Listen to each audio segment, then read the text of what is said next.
Good morning. Hey, Dan. What? It is Thursday. No, well... You know what I mean? I mean, it's Wednesday, but it's Thursday. Man. You really freaked me out just now. Tomorrow is going to feel like our Friday. You get it? We're off Friday. That just sat in. Oh, so we were talking about it in the kitchen before. Oh, you were? Very nice. Got me yesterday. I feel like I decided to skip Tuesday because it's always the worst. Yeah. We always complain about it. Well, it's the most depressing day of the week. I decided yesterday was Wednesday. Today is Thursday. And tomorrow is Friday. So I skipped Tuesday. Pretty cool. That is tight. You can pick on a 4-day work week. I keep seeing these memes like today is the, for some people, today is the final Wednesday with all 10 fingers. Yep.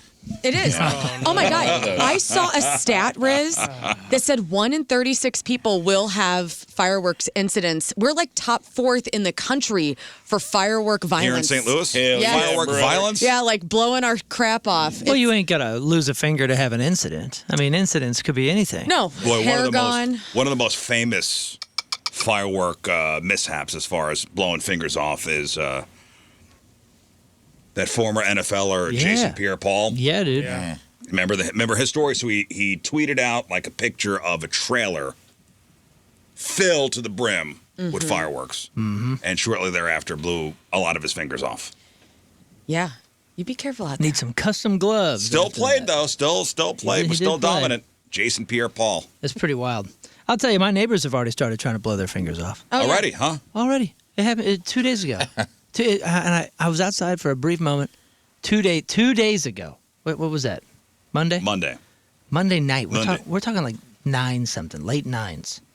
And I'm hearing them, and I was like, whoa, is that a car off the highway? Because every once in a while, wind blows right, you can hear the highway. You know, I was like, oh, it's a backfire. And I went, that is a firework. A backfire? What car is backfiring? Somebody's Man, I mean, come on. I go there it's first. backfiring. Yeah, I grew up update they put into EVs. I grew up on a big 4-lane road, so like I would hear some weird car noises sometimes. So I just always go to that's my default, hoping that it's not my neighbors blowing up fireworks a week in advance.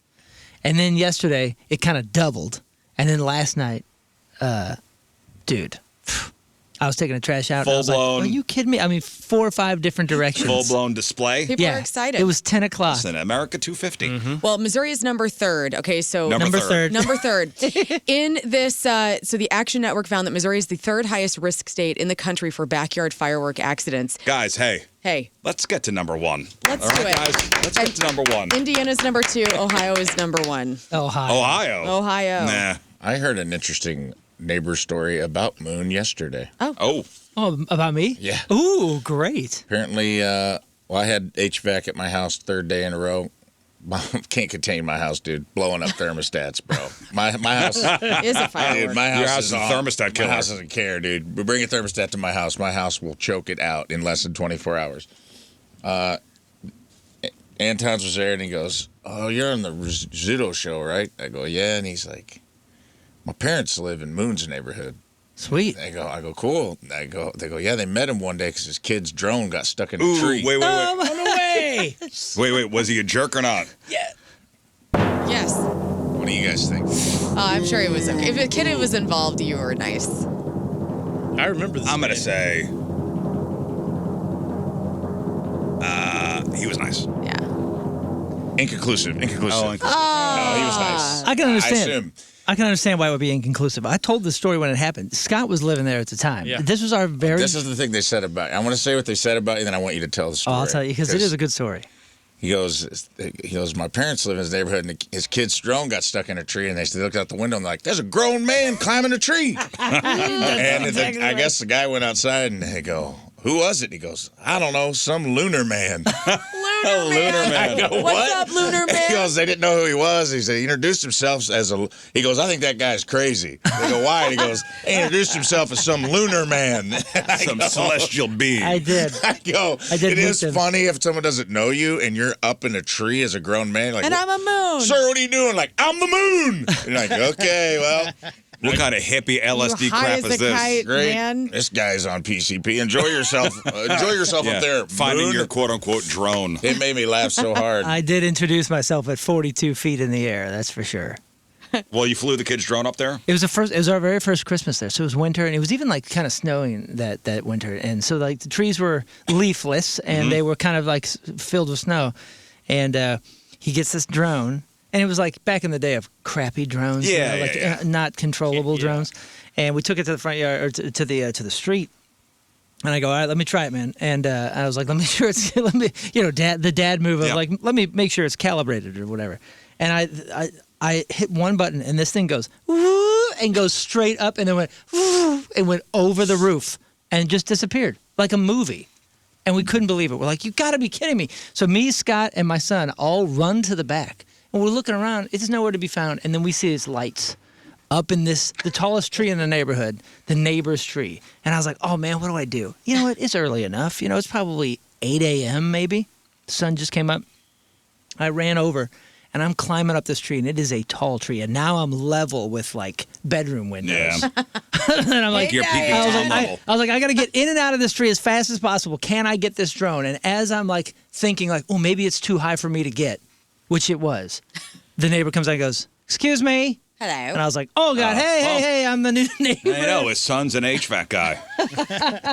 Yeah, it was an interesting meeting. Every time I see him, I wave, and I think, I hope you think I'm okay. That was the same year. There goes the Lunar Man. I got Sam a drone that year as well, and of course I took it out to quote unquote calibrate it, flew it right over the roof. Yep. And gone forever. Wow. I go, I owe you something else. Yeah. Oh no, it was about. He watched it. He watched it go over the roof. We were in New Jersey. Over the roof, gone. It was about 3 weeks later. The neighbor came over upon our second meeting and said, "Hey, I got your drone, man. This thing fell out of the tree." Oh, that's nice. Oh, you never got it? No, I couldn't reach it. I mean, it was at the top. It was a huge tree. We tried. Well, listen, I don't know about you guys, but every time I opened up the door yesterday to go outside, it was like angering. Yeah. Did it not make you angry opening up the door and it was like, it's like an oven? I did the move. You went swimming? That's right. Me and Mallory's first time in the pool this year. We've decided that we're going to make at least 3 appearances in the pool this year. The kids are all out of town right now, so so we had the place to ourselves. And skinny dipping? No, nice. No, I can't do it no more. So the World Cup is on, and this is what I did. My dad, he was gracious enough to loan me right around December his screen. It's like a slide projector screen. Oh, yeah. Nice. It's from the old school ones? Yeah, it's from the 50s or from the 60s. He probably still like on a metal stand that would kind of go sideways. Yes, yeah, dude. It's green. It's got a handle on it. It's got like 4 or 5 different things. I know exactly what you're talking about. I mean, it took me 20 minutes to figure out how to open the thing, but it's an old school projector screen from probably Southwest High School. Is probably where it came from. And I set it up outside, put some weights down on it, put that little projector thing that we used for Halloween, and we watched the World Cup in the pool. That's nice. Sweet. That's awesome. It was the nicest. That's nice. So every time you open up the door, it was like, it's like an oven. Yeah. People are angry. People are smelly. People are smelly, and it's pissing people off. Yep. And you guys saw what happened on the road yesterday? Yes. I did see this. This is on 64? Yeah, man shot and killed on 64 exit ramp in O'Fallon. Wow. So this was yesterday afternoon, rush hour, around 4 o'clock. Investigators believe it was a severe road rage incident ending in gunfire, leaving a 35-year-old guy dead on the 64 exit ramp in O'Fallon, Mo. So according to the O'Fallon Police Department, the whole thing started again around 4. It was out on the highway. 2 drivers got into some kind of altercation while traveling westbound on 64. Both cars eventually pulled off the interstate, came to a stop right on the exit ramp to Wing Haven. You guys know that exit? Yeah. Yes. Kind of. Yeah, isn't that like near the fact?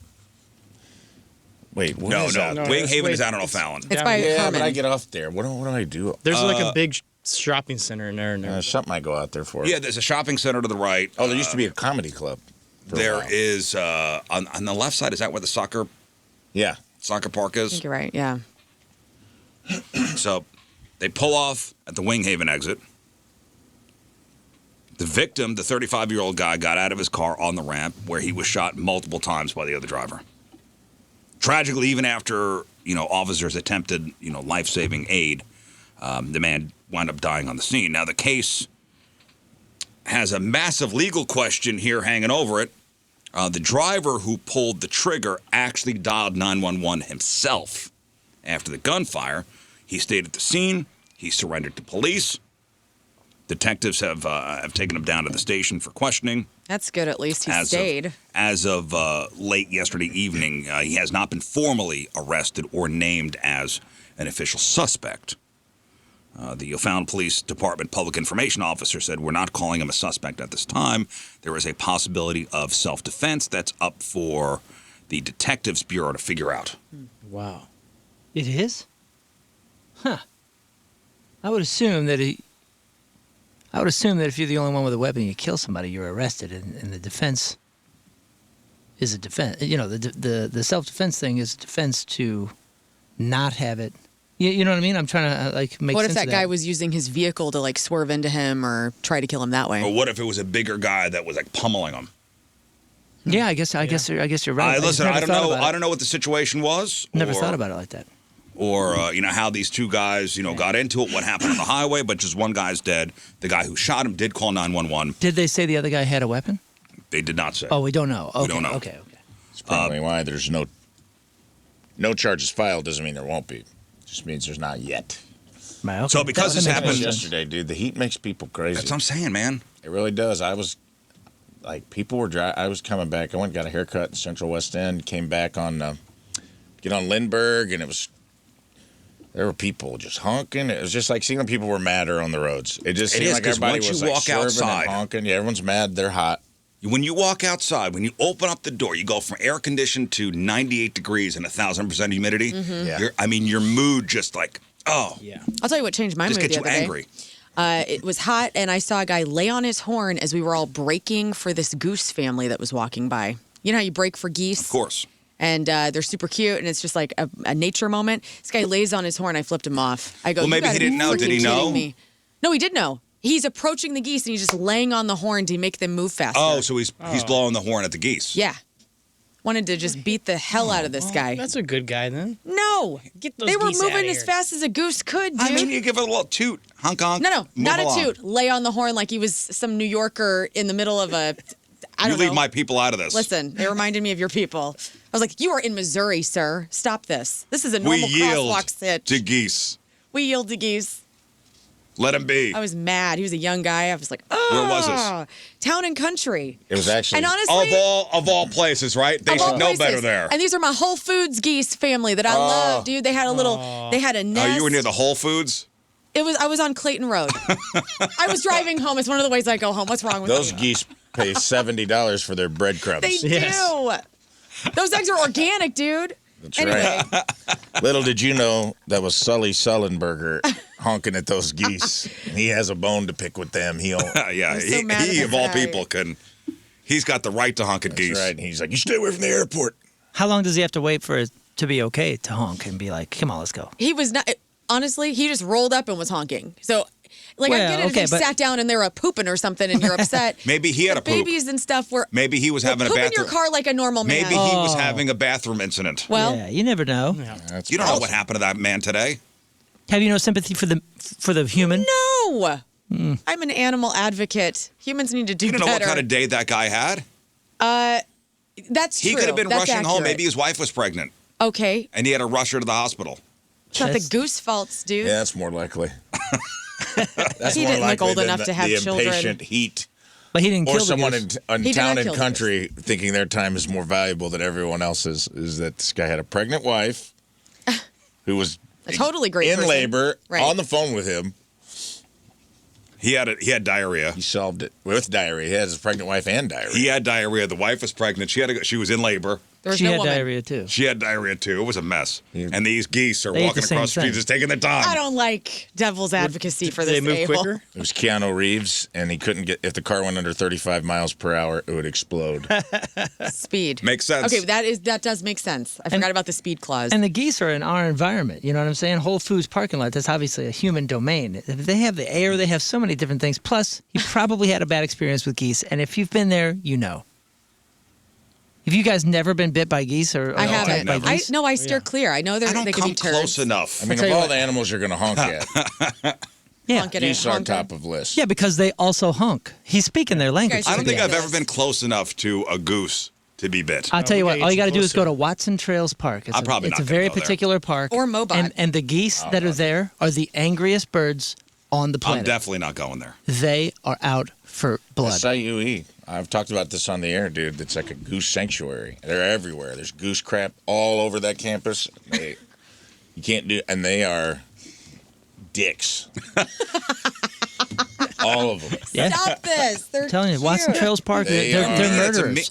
I saw By all accounts, just a I wild saw a animal, goose you attack a fools. woman in a wheelchair and her service dog. Yep. Watson Trails Park is the Australia. It's like F them it's like geese. geese shipped Geese all are of their. ableists. It's like their No. penal colony. They sent all the bad ones to Watson Trails Park and SIUE. You guys sound like you're on the side of the Costco killer or whatever of the geese that time. Remember that guy? yeah. That No. was Is Is that terrible. here locally? Yeah, it was, right? Depends Wasn't what it? kind of goose, I guess. Well, Yeah. she killed all the eggs. There's a man, I thought, that killed, who took the goose neck. Remember that? No, he killed Oh an yeah, actual- that was on video. Freaking Right? nightmare. The eggs is That's probably that here? guy in Town and Country. They Hate do that that guy. sometimes with nesting. They'll go shake the eggs and put them back in the nest. Scramble them. Yeah, but this guy didn't do anything except for speak their language. He honked at him. Maybe the Yeah. little Nissan honk Well, I he was had honking my horn Yeah, at it him. was kind of a I please, was like, pissed. Sure, hey, very please abusive. move. There's a goose out here. There is? Yeah, there's a goose that lives in a parking lot out back. Oh, really? Well, yeah, why don't you go out there? I don't park back Bring there. him in. Somebody said maybe the guy's cat was dying from heat exhaustion. He was trying to get to the vet, and the geese caused his cat to die. Oh, now you bring up cats, so I have to be I okay didn't with do it. that. The texter did. It's just, I mean, you're an animal advocate. Maybe an animal's Okay, life you know is what? on the line. Fine. If there was a pregnant anything or the cat was dead or whatever, great. That's the only Here's excuse. This Gary. guy's a jerk. Here's Gary Busey on geese. It's Gary Busey, and I have got a great Christmas present for you. Listen to this. Can we make my horn sound like that? Yeah, if you got a Tesla or something. Yeah, you what can. Oh yeah, if you got a Tesla, you can make. Oh my God, can you program your horn? You can program your horn. You could probably do that in your car, Moon. You think so? I bet you could. Everybody I'll should try. have the Busey programmed goose horn. That's great. I was on abuse algorithm last night, dude. I was getting an old interview right after his wreck when he first got his TBI, where the signs were there that something was off early on. Well, he before- got into a motorcycle accident with no helmet on. Yeah, yeah. And that was the He was talking about it. It was like that a was the end. interview, and he was. It was his first sign that his brain was bouncing around from subject to subject and didn't make a lot of sense. Somebody on the texter said, Gary Goosey. Yeah. It's Gary Goosey. Gary Goosey. Merry Christmas. I got a Christmas present for you. That's what a goose sounds like when they're flying. They let you know they're up there. Honk! Honk! You get a bunch of geese together. Honk, honk, honk. They're honking in the air. You know what's going to be great? Is that's going to be all of us, like when we're in our 80s and we've all lost it, and we're all still on socials and like going Yeah, live yeah. on Facebook. Like that's what our future is. I hope. Our agents are like, it's an attention economy. You need to do things to get attention online. Okay. And you're like, I got There just it the is. thing. I got just the thing. Let me honk out. Well, Act just like you a- point, No, he you does point a kinda camera at Gary and just let him go. That he sounded like 4 or 5 grandpas I knew growing up. Yeah, he's on the He's time. not that wild. That was like your grandpa in the garage drinking a stag, whittling some wood, doing a bit for the grandkids. You know, he's not that far off.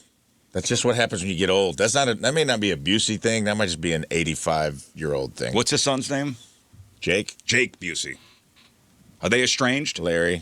No. What does he No, look they're like boys. these days? Jake Busey? They're Yeah. just strange. Yeah, just It looks like Gary. He's the bad guy in Contact. Gary. I'll never. They got the same teeth. Oh yeah. You're right. Yeah, Same he's a teeth. Good actor. They got the same teeth. He is a good actor. Yeah. Are they, I wonder if they're estranged or not. No, I don't No. think so. Because I've They're seen homies. pictures of him at like Christmas or something. Oh, that's nice. Yeah. Oh, that makes me happy. Yeah. But Starship Troopers is where Jake Starship shined. Troopers. That's right. That's right. Yeah. Jake Busey. Another St. Louis crime news. 38 cars smashed in Maryland Heights. Meteor. What? No, Whoops. it was not a meteor. So if you've spent any time leaving your car in a local hotel lot, this one's going to make your blood boil. 3 people are officially facing some pretty serious charges after a massive crime spree left nearly 40 cars damaged in a single night in St. Louis County. The madness started early Monday morning at 4 a.m. Maryland Heights Police Department got a frantic call about a wave of property damage at the DoubleTree in the parking lot. Officers rolled up. They found a total disaster zone. 38 different cars had been broken into. One car was missing entirely. Turns out the owner of the stolen car accidentally left his key fob inside the car, giving the thieves, an easy getaway. However, that allowed the car company to track the vehicle's GPS in real time, so it was actually a blessing. So these kids, and I think they're kids that got caught. 18 years old, 19 years old. If they hadn't have stolen the car, they probably would have gotten away with it. Mm-hmm. The fact that they took the car and they were able to track the car is what got them busted. But the car was first pinged down in Shrewsbury, so they went from Maryland Heights down to Shrewsbury. Local police spotted it, tried to pull it over. Driver stomped on the gas, flew out of the area. Just a couple hours later, around 6 that morning, GPS updated again, tracked it all the way over to Jennings. County officers rushed to the block, spotted the stolen car, parked outside a house, watched 3 guys walk away from it and head inside. Police moved in, arrested an 18-year-old, a 19-year-old, and somebody under age. I found out what Jake Busey's doing. He's singing for Queens of the Stone. You're right. He does look like. Oh, kind of. Oh, come on. Are you kidding me? There's a few shots. It's the same guy. Kind of. Looks like Josh from Queens of the Stone Age. He's a toothy Josh Homme. Yeah, I see it. Okay. All right. Okay. Confirmed. Gary Busey, Conan O'Brien, Josh Homme. Okay. All right. I can see it. I love your rock and roll, Jake. He also looks like Chip Gaines.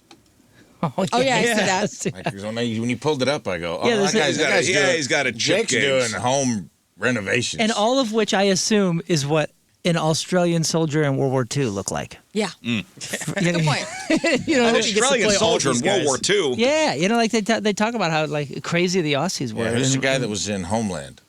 That's Damian Lewis. Lewis. Yeah, he was just That's one. Claire Danes. He was just one unlucky chromosome away from being that guy. You know what I mean? Like, it's close. He's the Choppelganger, and I know what that's like. He's one of the more famous redheads around, right? Damian Lewis? For sure. Yeah. Typecast as an American soldier too, and he's a British guy. He's British. Yeah, he was in Band of Brothers, right? Yes. He also discovered Chalamet. Oh. He discovered Chalamet? Yeah, I just saw an interview. He was taking credit for. He's like, he was taking credit. Damian Lewis? Chalamet had like a bit part in Homeland, and he called his agent and he goes, "Hey, come down here and see this kid." He's like, "I think he's got the goods. He's got it all." And he goes, "I think he needs represent." He was unrepped, still like a child actor. His mom was still repping him, and he had his agent come look at Chalamet, and he said his agent came down to the set, met him, watched him do some stuff on camera, signed him that day. The rest is history. And he did Call Me By, and he's like, "I got an audition I want you to do for a movie my friend wrote, and it was Call Me By Your Name," and that's when Chalamet took off. Wow. And I saw an interview. Damien's like, "I would love 15%. I think it's time for Chalamet to pay up." Who knew? Yeah, here's the article. It says, Now we all know. Wait. Thank you. Guy from Homeland. The article says Timothy Chalamet's Homeland character explained and why he's the absolute worst. Why Chalamet's the worst? Perhaps the character. Chalamet. Yeah, look at that, season 2. He was the vice president's son. Who knew? Who knew? Who knew? Now we know. Hey, speaking of crime and stuff like that, there is a Mexican Batman out there. Mm-hmm. Oh, really? That's what we What's need. his name? They don't know who he is. El Bruce. Bruce Wayne. Bruce Wayne. Yes. So police in Mexico are looking for a mystery vigilante that locals have nicknamed Mexican Batman. So over the past couple weeks, 5 suspected motorcycle thieves have been found duct taped to light poles with the stolen motorcycles parked nearby. Did you see the picture of this? No, but I love this. See if you can It's pull up amazing. the picture. It's Mexican amazing. name for Bruce Wayne? Bruno Diaz. Bruno Diaz. That's awesome, dude. That's awesome. That's great. I am not Batman. I am Bruno Diaz. So he would Mexican Batman would duct tape the thieves to light poles I and love then it. write thief across their forehead. I really want like Look at this. vigilante superhero action. Oh, this is amazing. Love it, dude. That's a And Spider-Man move. that's a lot of That's a duct tape. Spider-Man move by the Mexican Batman. That's what Spider-Man does. He's in all the blending movies. He webs them DC to and the- Marvel. Is that what you're saying? Look at these two. taped to the light bulb. I mean, that's a lot of duct tape. That's excellent. You know, and they're alive and they're okay. They're alive and they're okay. And they're caught. And they got thief written across their forehead. How's he getting them to comply? Is he pulling a gun? He's got one of those Batman glove taser things, and he's like, watch out. Details are sketchy. Yeah, I don't know. I'm sure the bike it's something electrified when they touch it. I'm sure it's something that Alfredo made for him. Yeah, Alfredo, yes. Matt, I didn't think of that. Good job. Well, Robin's still just Robin. Police down there are What's reminding my cool everyone. Mexican name? Robin. You're still just Robin. you just pronounce it cooler. Like Robino? Robin. Like, nah. Not even L. Robin. L. Robin. Just Robin. Okay. Get out of here. Get out of here, Robin. You little man. I made a lucha libre mask. Get out of here. Get out of here, Robin. You're killing the cool Latin vibe. The chicks are turned off, Robin. With your yellow Speedo. Get out of here. I'm wearing all black. I look like a bat. You're here, and you got a yellow Speedo on, Yeah. dude. Like, read the room, Robin. You're like McDonald's, dude. Get out of here. Go, Alfredo. Take Robin home. Give him some pizza rolls. El hombre murcielago. No, not pizza rolls. Taquito. Yeah, give him Yeah, some. make him some taquitos. That's right. So police are reminding people, like, hey, we don't want you doing this. What? Oh, let him do it.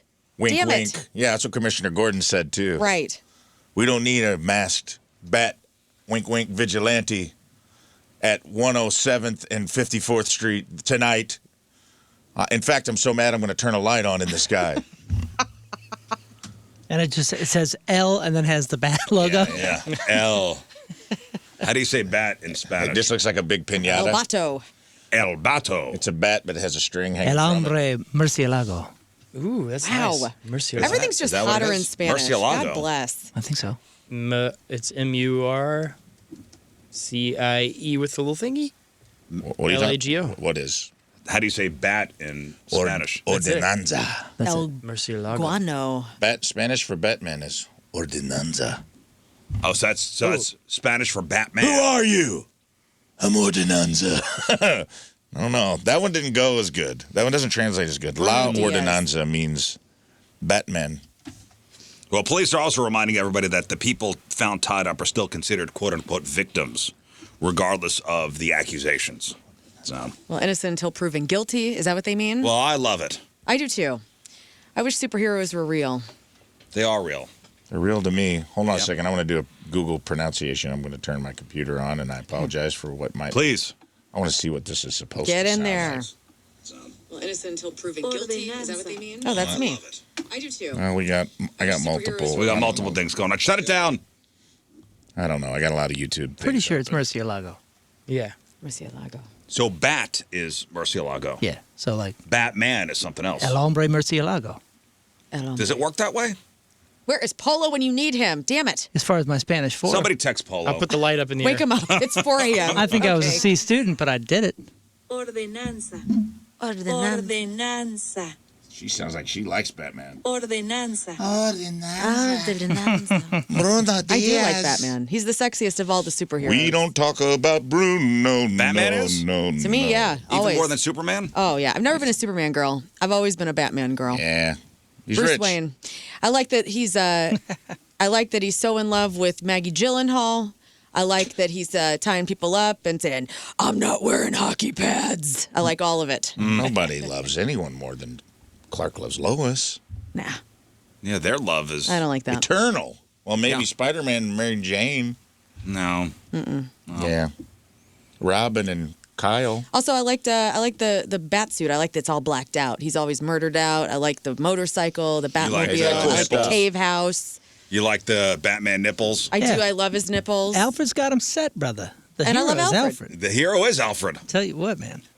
He's the Some smart men one. just That's wanna like, watch I'm going to the invent all the web. stuff to help out, and you go do the dirty work. Yeah, and you can take all the credit. Yeah, enjoy yourself. I'm going to stay here. All right, today is July 1st. Oh. Officially, you are Dry July. on the wagon. Here I It's am. Dry July. By the way, I got a ton of emails yesterday from other ladies going through the exact same experience about having a sober July and getting their crap under control. So maybe there's something. I think we're all synced up. Something's happening with the ladies. Well, that's good. So you and the ladies are doing it. Yeah. You and the ladies, dry July. Good luck. Dry July for the ladies. Doesn't sound as good as what I'm actually meaning. Now there are bars where it seems like it takes just 30 minutes to get a drink, and in some places that could become an actual requirement. So listen to this. Okay. The city of Cambridge, Massachusetts, they're considering several changes to liquor licenses, and according to business owners, one of them is limiting people to one drink every 30 minutes. Well, how do you do that? You got like a chalk, like are they like marking chalk on your leg it like sounds the tires? like a mess. Well, it sounds like when they swipe your tab, there's a time limit there. I guess so. That's a... Like it doesn't, timed I guess out. that's how you got to do it. Okay, but if you're a dive bar with one bartender, And you can't do a tab then. and it might be hard to keep track of everybody's time. Right. Yeah, but she's right. That's the way to do it. You have to And pay if every you're- time. And your cash register, your POS, somehow says... Yeah, You're like like, lost. Yeah, but if I go, hey, Moon, go get me a drink. Well, yeah, there's Go ways buy to me a override drink. it. I don't know. Yeah, Sure, everybody's... And if it's a hopping place, how you going to enforce this? right. The owner of one wine bar up there hates the proposal. She claims the only way it would be possible would be to put egg timers at each table that ding when you're allowed to have another drink. So nerdy. So just imagine, being at a romantic wine bar with constant alarms going off. Yeah, annoying. Others joke that you could do it with like a sand-filled hourglass. I don't know. Or you which could do it would with one of the vibration things, the little, what are they called? The things that the vibrate. pagers? Yeah, pagers. Oh, What it's about obnoxious. a smart wristband that turns colors when you're allowed to drink again? Yeah. Or like, how you go to those bars that you can fill up your own, like they have the wall of taps. Oh, right. And you have the wristband that you have to like scan to get the beer so they know it's like you buying it. It's like a Disney park at Yeah. this point. But that's all. Where's the you cost? That's all. That cost all has to be eaten by the bar. Just put an egg timer in front of everybody at the bar. Like, Yeah, give and them they're a all drink, going off. Get out of here. And they can't order until it goes off. There's also another proposal out there in Cambridge where it would ban the sale of shots of liquor and bottles of wine within 1 hour of closing. What's the problem with that? So you can only have those at the end of close, right before? It would ban the sale of shots of liquor and bottles of wine within 1 hour of a place closing. Well, all you're going to do is have two last calls. It's going to hurt your pocketbook. Well, the bar is going to have to do something, and they'll have two last calls. What if you're a restaurant that's open till 10? Well, That means at 9 o'clock, your final seating, you can't serve wine. Yeah. No, but you'll make sure that your staff goes around it before that and says, "Hey, this is your last call for wine if you'd like." Yeah, but what if you have can't a serve. reservation for 9 o'clock? It's usually like the last seating for a Then you restaurant. put it in tabbed or whatever, and you say, "Hey, heads up, yo, Would you no like to wine." would you like to pre-buy some wine It sounds at like a pain in reservation? the ass. It is a pain in does. the ass, and the restaurants will have to adjust. Or would you like to As buy everyone. a $15 soda? Wink, wink.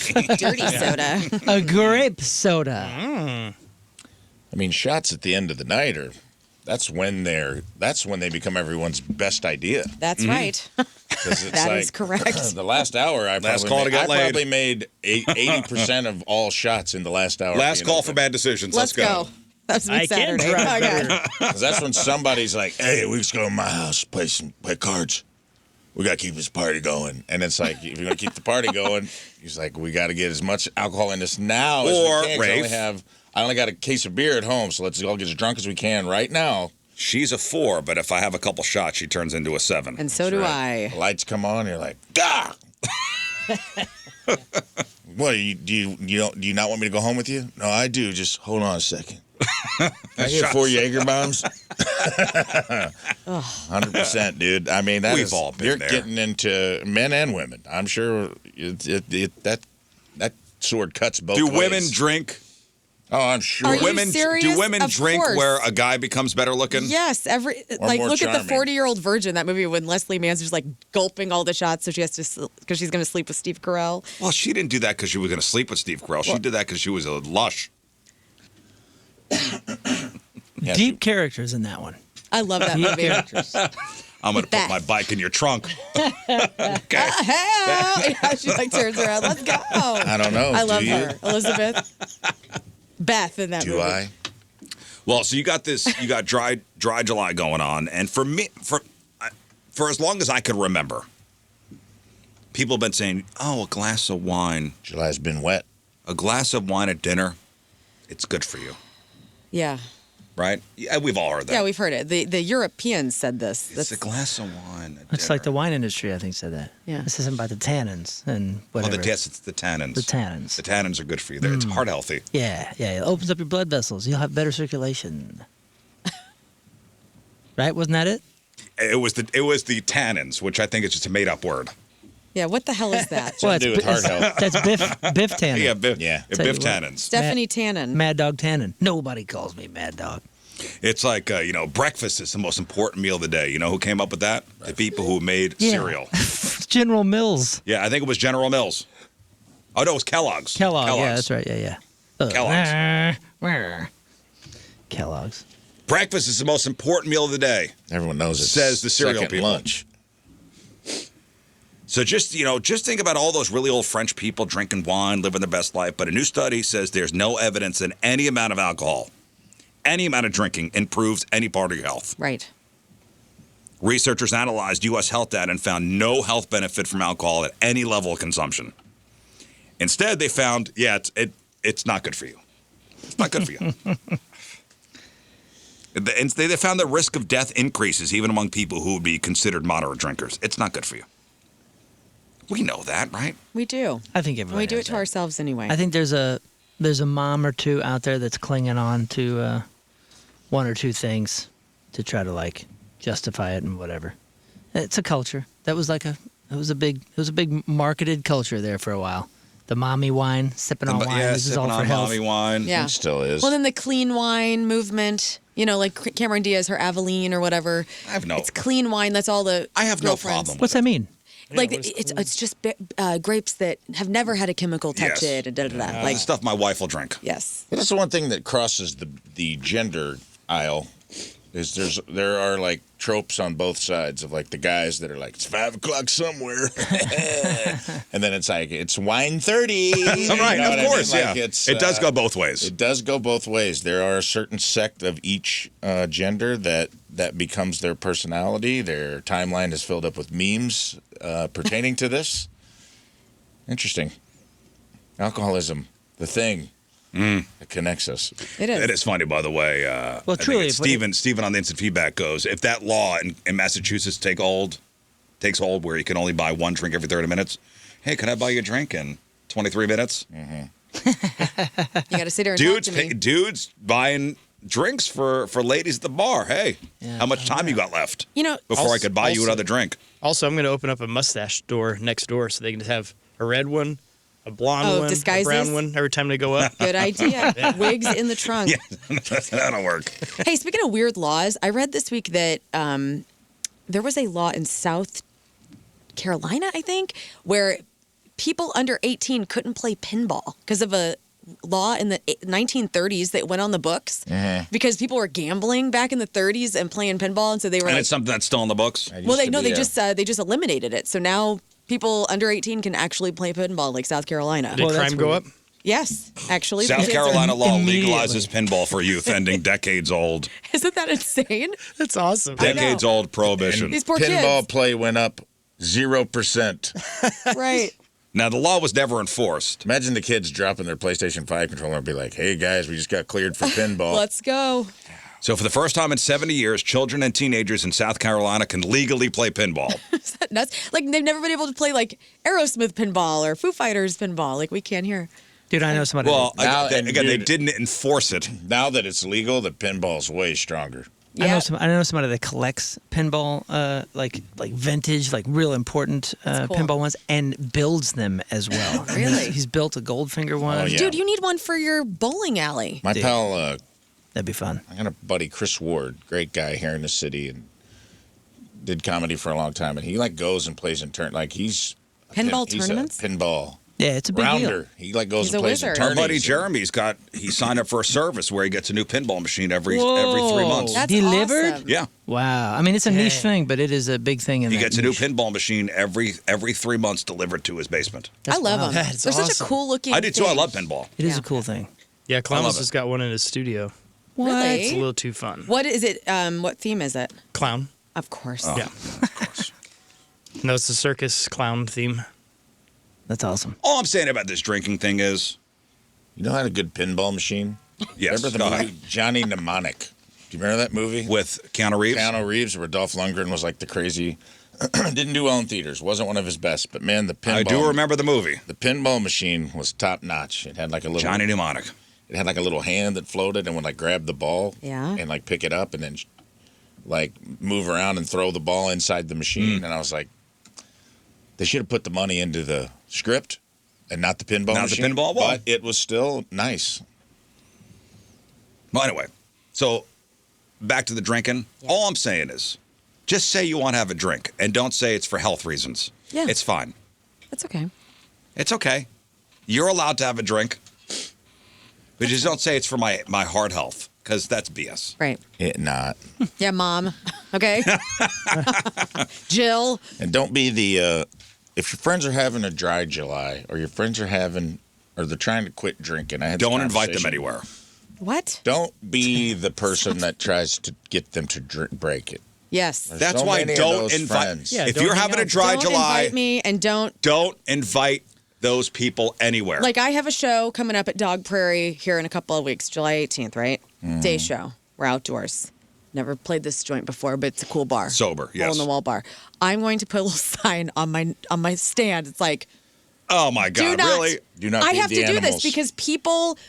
I don't want them wasting their money because then I'm gonna have to decline or give it to somebody else. By this point, it's on them. There. Yeah, it's not going to. Somebody will drink it. If somebody buys it for you and you say no, somebody else will I'm going drink to come to every one of your shows now. Just deal. Let's go. You know Fine. what you should do? You know, I'll pay you too You to should be lean there. into the Wiccan in you and just Okay. make a little altar in front of you that if they want to put the fireball shot on the, it A little goes to the tribute. altar of dry July. Goes to my soul anyway. Yeah, and then Okay. you just light them on fire. The all I'm altar of saying dry is, July. do not invite these people anywhere. They're buzzkills. We are buzzkills. Not buzzkills. I mean, listen, I don't think I'm fun. I'm fun without alcohol too, but there is. Not I will as say I do enjoy having a shot with people. Like it is fun. It's like a little thing that connects us. It's and I like social. that people smuggle in Fireball to like Blues Night and to Point Fest. Yeah, I mean, how It's many very shots funny. of Fireball have you had that have been keistered into the Enterprise Center? Countless. Are you kidding? It's been insane. I've been drunk for 4 years. And, you know, I've watched you do the half shots out of bottles and had not considered where those bottles Oh, were I am being. fully aware they have Those been are in in crack. someone's gooch Yeah. on the way in. Damn. At least it Kristen- has a cap on it. Kristen That's said, how much she loves her fans, people. I She's do. I doing love good ya. shots. Kristen said, thank you for saying that, Riz. Becoming sober is hard enough sometimes. Yeah. I am a true friend and very supportive. So He's very supportive. that's why I will not invite you anywhere. Thank you. Don't even put you around it. Thank you. And I have a couple of things coming up. I got my annual pool day with my aunts that they always have everything. They have a great barbecue and they have mixed. They do a cocktail, and it's going to be devastating for them when I show up and I go, not me. Not this year. And Tim's going to have to aunties. take on some. And I got to heavy be honest lifting. with you. What? I feel like one of the aunts is the person who's going to try to get you to break No, she edge. is. Oh, yeah. Lisa and Carla, God bless, and they listen to the show. Yeah, I love Lisa. Lisa will be the one She that's seems like, like she's going to put the screws to you. I know. on if she wants you to drink it or Oh, these are not your real aunts. I think I've met them. Yeah, these yeah, are this the is fun. my couple friends that I love them, and I call them my I aunts. met them at, think, your birthday party. And they have an They're annual. fun. You're all invited, by the way, to their pool party. I'm not going. Okay, well, that's upsetting. I'm definitely not going to go. I'm bartending. This had me, for some reason, this had me laughing. All the way to the bank? This had me laughing because I enjoy the spirit of this prank. Maybe not the prank itself. But anybody who got their yearbook?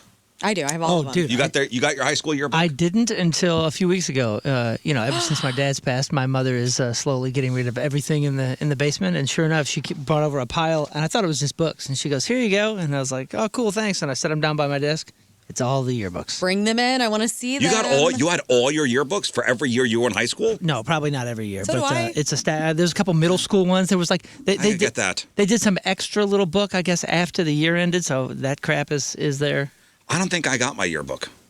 What? Let's go get your yearbook. We can get it. Can we? Oh yeah. I was Oh. on the yearbook staff. I know the people. Of all Justin. the people that were on the yearbook staff, All I I gotta knew do it I is was you. the editor. Are you kidding? I'll just call oh, Zim's, you were the editor of I the yearbook? was. Oh, I'll just call Zim's Alabama. I'm sure he's got Yeah, your he's yearbook. got it. okay. So you were the editor of your yearbook. I was. Did anything slip through? Of course. We did all sorts of fun crap. I named one of our yearbooks "Make Yourself" after the Incubus album. Yeah, but did you get anything naughty in there? We did. Yeah, we got people at a party. You can see the beer cups in the background. Whoa. And it was a party I was at.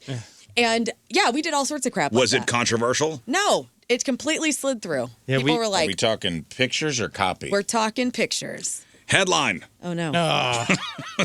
New Jersey middle school just had to recall their entire yearbook over a picture of baby Hitler. Oh, well, we didn't do anything like that. Monroe County was They've got a picture fascist. of baby Hitler? Yes. Like an actual picture of baby Yes. Hitler. Oh my God. Okay, that's fascinating. Go on. So parents in Paramus, New Jersey. Can I guess? Yes. Is this one of those things where the seniors have a picture of them and then a picture of them when they were a baby? Because I've seen that in yearbooks where it's like they take out the ad in the back where it's like, the parents will pick a one-page ad and it's like the kid's senior picture and then a picture of them when they were a kid and someone used baby Hitler as their baby picture. No, it was a montage of baby pictures. Oh, no. And somebody just drew students? a stash on the No, picture? and you could find a picture from Hitler's birth in 1889. Oh, so it's actually Hitler. Yes. Terrifying. Whoa. That baby don't look like us. Okay, let me ask you that question. I'm sure you've been hit with a hypothetical. If you could go back in time and kill baby Hitler, would you kill baby Hitler? He's still a baby. Still got to kill a baby. Now, I will say this. The answer for me is, of course not. But after you see this picture, it's still no. But I'm a little closer to yes. Oh, God, he's got the terrible hair even at that age. He's kind of a crazy-looking baby. He is. So Moo's got the picture pulled I up. can't go back in time and kill baby Mo. It does look like he's got a Mo He looks haircut. like he's getting ready to grab someone by the nose and conk him on top of the head. But It's hilarious. So- So baby even Hitler as- was hysterical. Even as a baby, he looks upset about a something. black and white His micro penis probably. A black and white photo from 1889 was quietly slipped into a collage section meant to showcase, the cute childhood snapshots of the graduating kids. And look at this smug bastard at 8 years old. or Would you whatever. choke him out? Yeah, dude, I do want to. Would you choke 8-year-old I Hitler mean, out? I mean, dude, I gotta say, I would've beat the somebody hell out had of to his have seen it parents. coming.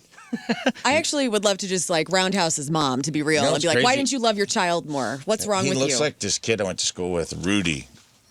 Had a rat tail, and everyone hated him and wanted to fight him all the time. He looks just like Rudy and Hitler look a lot alike. What's Rudy At doing? 8 years old. I don't know. He moved to Germany. I don't know, but I could definitely see him being affiliated. What? I don't know. He was, Fascinating. you had to be there. So Like a rat tail came to life. So the kids slipped this picture into the Yeah. montage, and I don't know how they caught it. Who would see that and go, "Is that?" well, There had to be one That's parent what I that was wanna like, "All right, I like your yearbook." can I say this? I mean, This so is in Paramus, New Jersey. this was probably, if they did it the same way we did it, where you would get submissions from the classes and be like, hey, senior class, we need your baby photos. So everybody would submit. And it's like, who are you to say, oh, that's not you? A student was apparently behind the stunt, secretly submitting the historical photo as a prank. Jeez. Which, man, do you not kind of applaud that? I mean, yeah, of course. That's hysterical. that's a great. I enjoy It's a this. harmless prank, sure, but with the rise of fascism, I don't know, man. I don't know. It's a I little messed enjoy the spirit of it. up. Yeah. I mean, a Hitler picture. I mean, that's the whole point of being on the staff. Because mine, I had a picture of my buddy. It was unrelated to anything, and I got it on one page where he was asleep on a bus. We were coming back from a golf tournament, and his mouth was open. He was completely out, and someone way in the background, you see him giving a Flipping the bird, bird. and we're like, see, that went in. Yep. And another one was at an art gallery. It said, even though Scott didn't have any pictures at the art show, he found one he liked, and it was the worst one there. Yeah, I think Lauren's You gotta do that. probably right. It's not the time right now. This would have floated in the 90s. It would have floated Right. 10 Well, years no one ago. would have known what he looked like in the 90s. It was a Jewish school, somebody said? That sucks. No, it was at Eastbrook Middle School. It changes things. No one would have known what he looked like in the 90s. What you mean? Well, now you could, somebody... is, Yeah, you could Google it Oh, now. I see. I see. Yeah. Okay. Well, okay. In 2010, it would have floated. Right? They would have been like, school can't afford to. We're just going to pretend this didn't happen. Let them have it. Well, let the class of 2010 if have it was 2010, news wouldn't have gotten around that quick. What? Maybe locally, like, It would have been all over MySpace, brother. oh, MySpace, yeah. I mean, the internet has been around for a minute. It ain't new. 1996. Okay. Yeah. If there was a Hitler picture slipped into the Clarkstown South High School class of 96 baby collage, It makes me wonder what might have sneaked into mine. So I'll bring it in tomorrow. There's always goose eggs. You know what's funny is I never cared about the signatures or anything. So if you open it up, I think I signed it and I said, As I got older, my signatures, people just stopped doing it. No friends. I did one thing, and so whenever before I was editor, like we could design, we all got different pages or different classes that we could help design for. And this was the year that I thought I was really cool. And I started spelling my name like Lauryn Hill spells Lauren.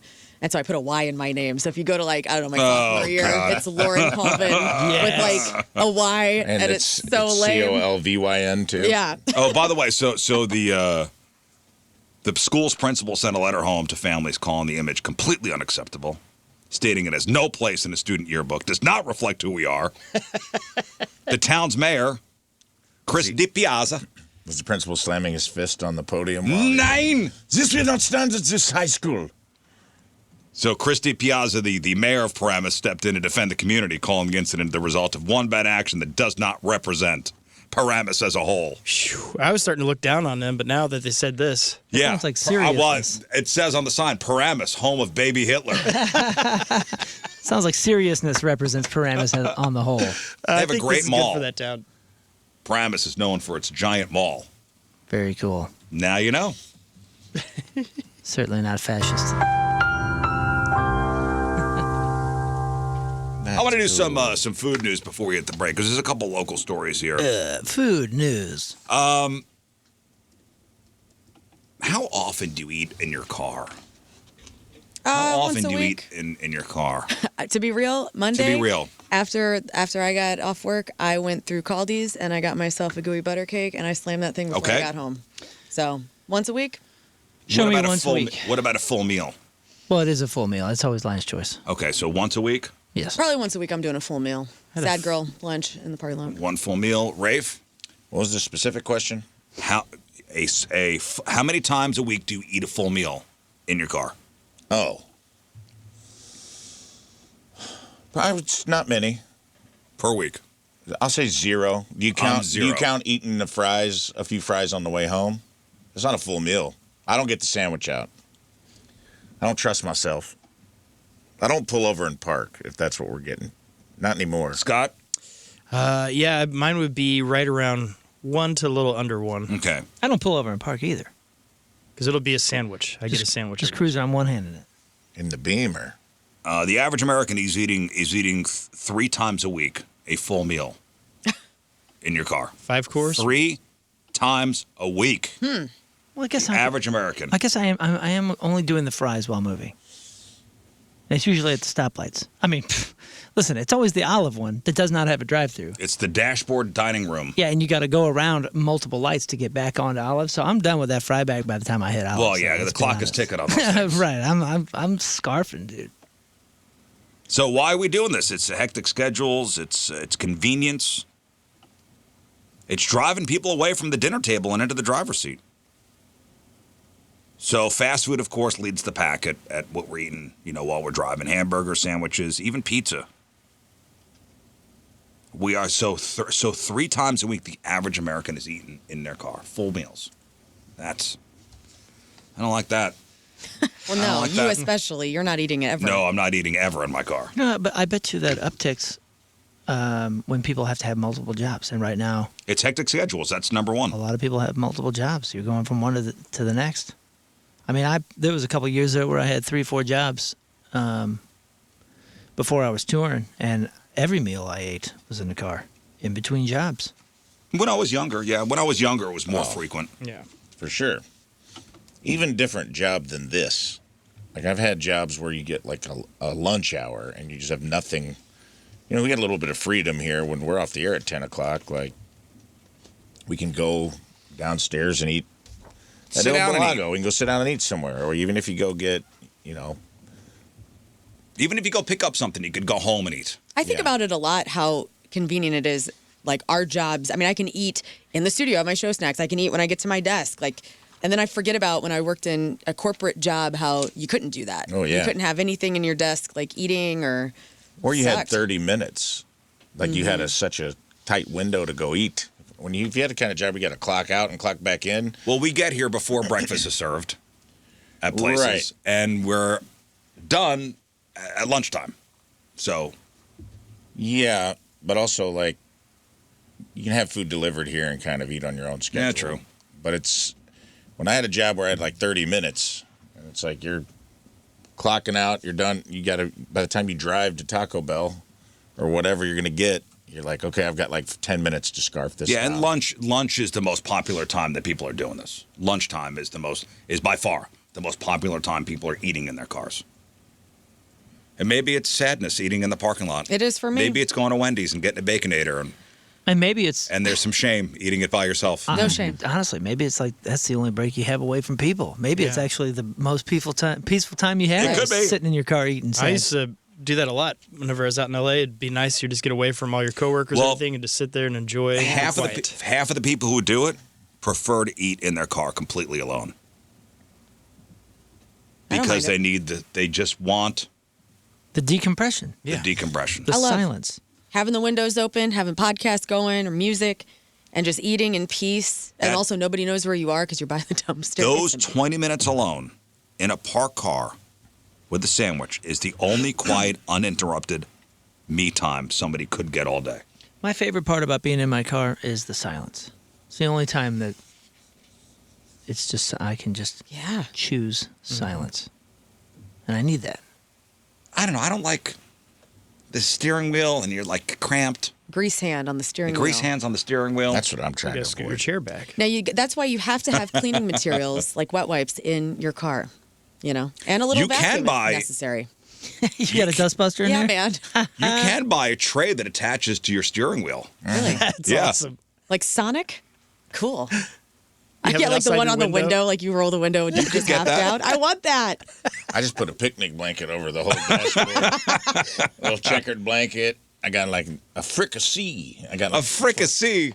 got fried chicken, potato Well. salad. Here's a full pie. I got a pie cooling on the windowsill. Nice. Who's dropped food directly into the dreaded crack of doom between the seats? So every many time. fries lost. You have no clue.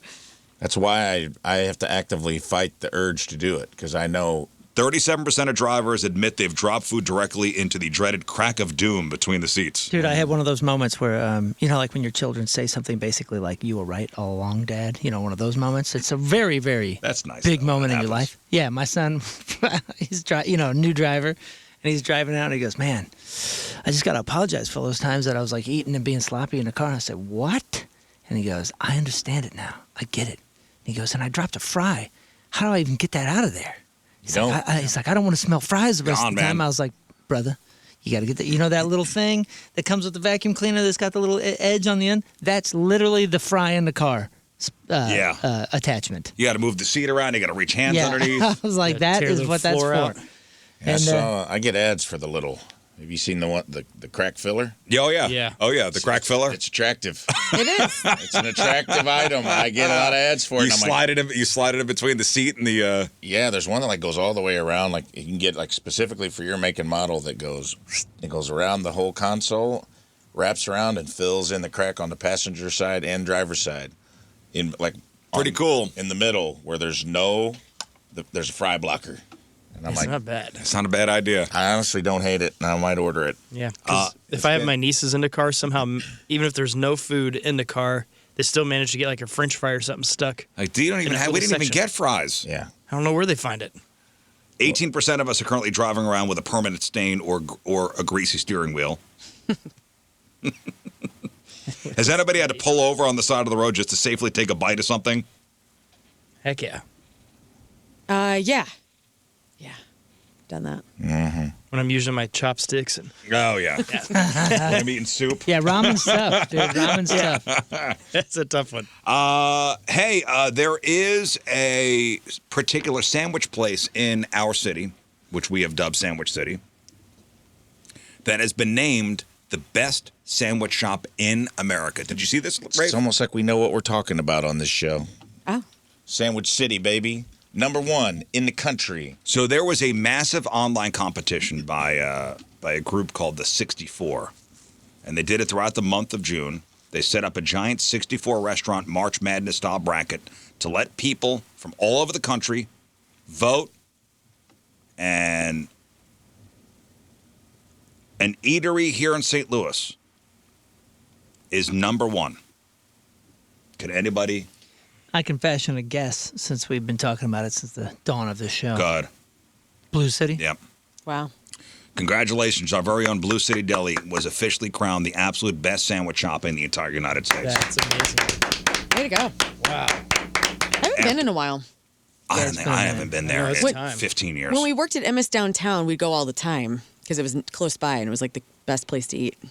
After 6 grueling rounds of public voting, it all came down to a classic sports town rivalry in the championship round, St. Louis versus Pittsburgh. Blue City Deli went head-to-head with Pepe's all-time sandwich shop out of Pennsylvania, and I guess we showed out. We pushed our place over the finish line.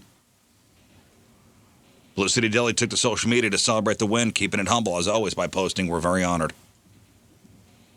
What'd you order when you went to Blue City? You remember? I think I got a muffalata. Yeah, you can't mess with their, is that what it's called? Yeah. Muffaletta. Muffaletta? Whatever it is. Muffaletta. I'm a little whore for an olive tapenade. Yeah, right? They got the olive spread on there? Nice. I'm being for real right now. Relax. I'm a little tapenade slut, and Oh, I they love got it. a lot of veggie sandwiches now. They didn't used to. 2 best muffalettas in the city, Broadway Oyster Bar, Blue City Deli. Well, congratulations. That's amazing. Nothing bad. My buddy lives around the corner, and I'm like, for me, it makes the real estate worth so much more. That you're around Blue City Deli? Yeah, he lives like literally, he can walk to Blue City Deli every day and get a sandwich. I It's will like tell you. half a block from his house, and I go, man, your property value, $100,000 more. They're Just the for being- only sandwich shop in the area. They've got a great bumper sticker campaign. Truly. I see Blue City Truly. Deli bumper stickers all over the Very place. classy free? looking too. Are they free at the on the counter there? I think so. Yeah. But man, their bumper stickers are all over the place Yeah. and have been for years. It's like the vintage vinyl sticker. It's like everywhere. That and Joy FM. Somebody keeps saying the Big Tommy is the one to get. Big Add Tommy. Blue City? That is house-made hot roast beef on cheese, garlic bread, dressed with grilled peppers, Okay. onions, and seeded French. Well, congratulations. That's a high honor. So you got Blue City Deli, top of the heap. Tough blow for local rock fans who love a side of burgers and beer with their classic rock anthems, Rock and Brews. Done. Oh, I was getting ready to go there. So I tomorrow. know you were talking about going next week. I was there for their grand opening when Kiss came in town. 9 years. Yeah. That's Gene Simmons and Paul Stanley's place. So isn't there one at the airport as well? No, this is the St. Louis area, their only location. Rock and Brews has officially shut its doors. Where was it? Chesterfield Commons on Airport Road. Kind of by IHOP or whatever down there. It was a big place. It was. And it was cool. It was like Hard Rock. Really? The food was, it was was I normal. It was honestly mad. I thought that was an airport-only place. I have spent, and I bet Moon can attest to this, I have, in all of the airports and all of my travels, I think I have spent the most time in the Los Angeles International Airport Southwest Terminal Rock and Brews than I have any other. That's where it's at. It's always open. I mean, always. It's 4 o'clock in the morning, and for some reason, Rock and Brews is open. There's no one, there's never anybody there. There's no line. And you can just, it's got TVs, and it's just kind of out in the open, and you're like, there's like you get in there, there's like an Einstein's, everything's packed. There's like an Einstein's and a Chick-fil-A, and that whole little food court area is just Well, I will. overflowing, and then Rock and Brews is just like a little oasis where you're You like, can go oh, sit and be invisible. go sit, be quiet, and just like, watch a game because you got a layover or something like that. I will tell you what's rotten about it because they wrapped up its final service Sunday night, and apparently staff didn't find out until they got a text message Monday morning that we're closed. Oof. That sucks. I hate to hear that. That is so rotten. I'm not going then. And I tell you what, restaurants are notorious for doing that. Is last service they don't tell anybody, and the next day there's a sign on the door.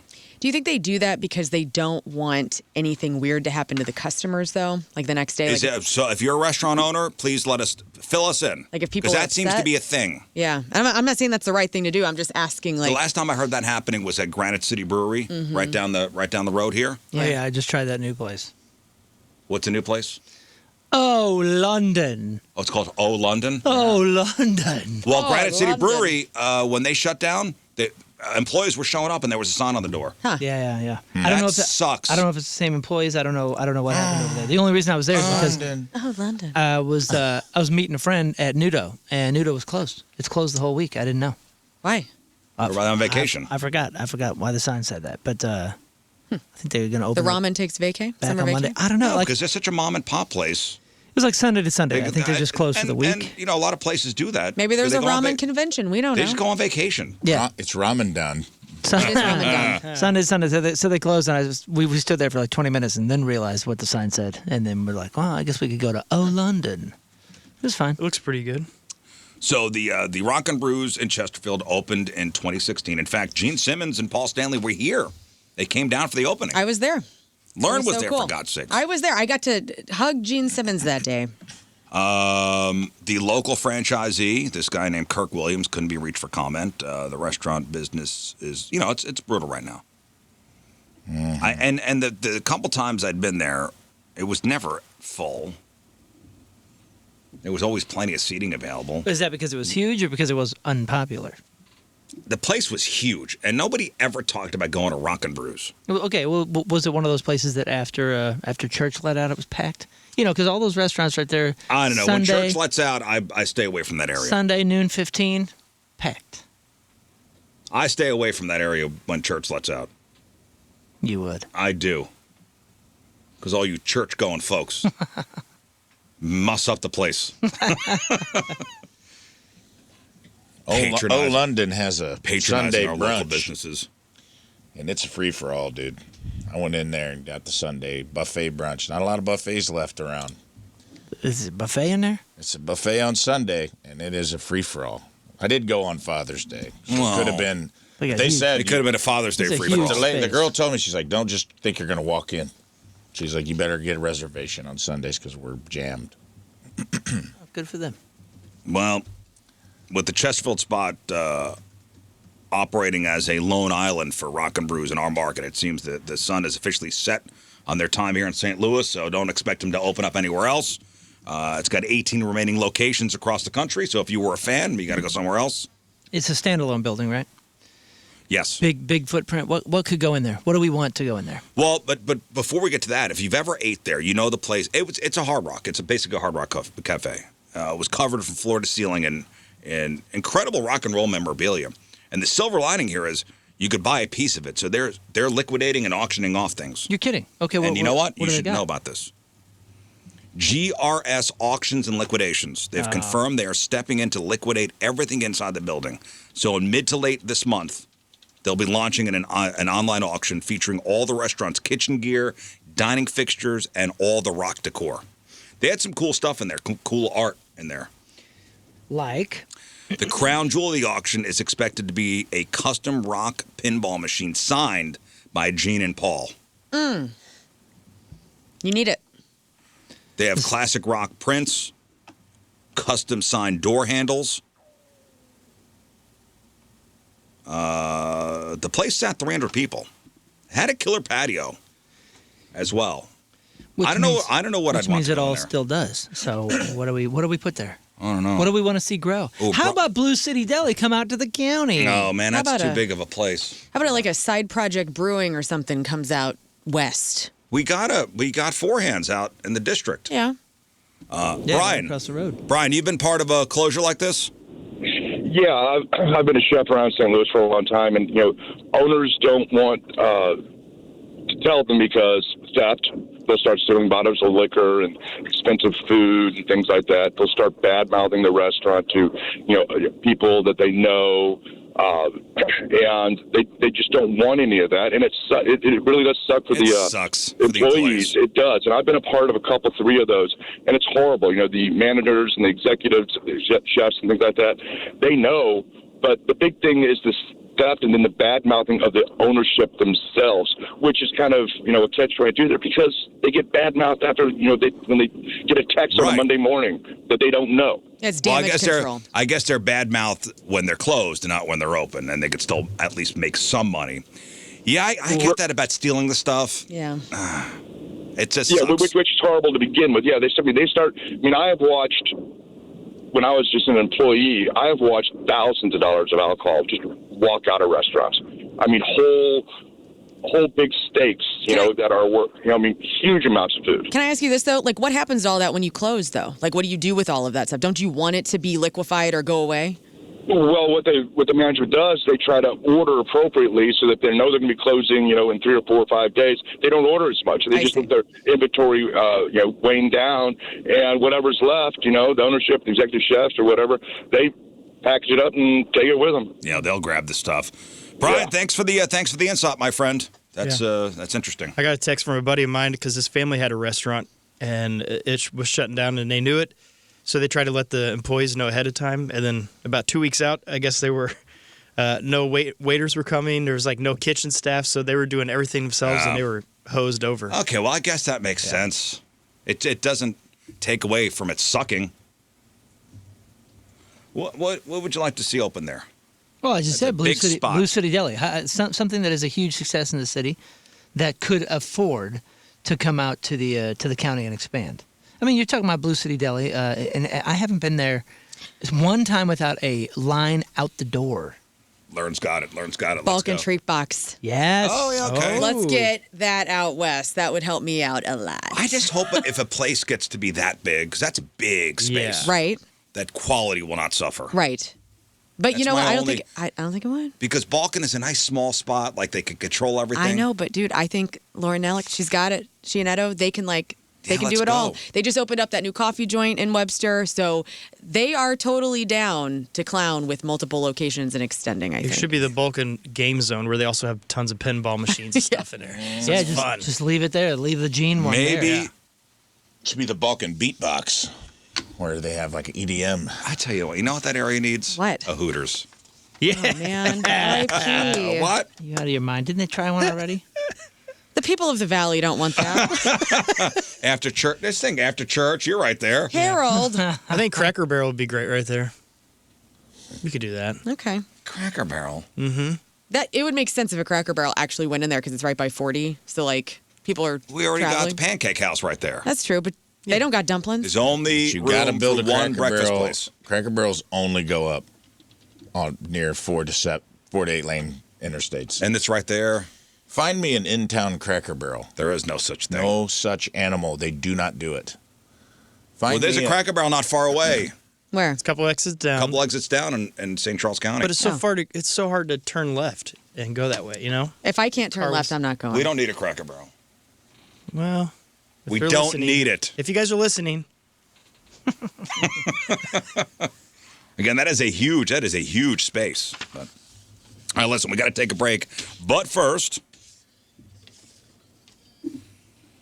all right, Teamers Remember the Day is brought to us by, Hot Shots would be great there. Hot Shots Sports Bar and Grill, that's a great space for it.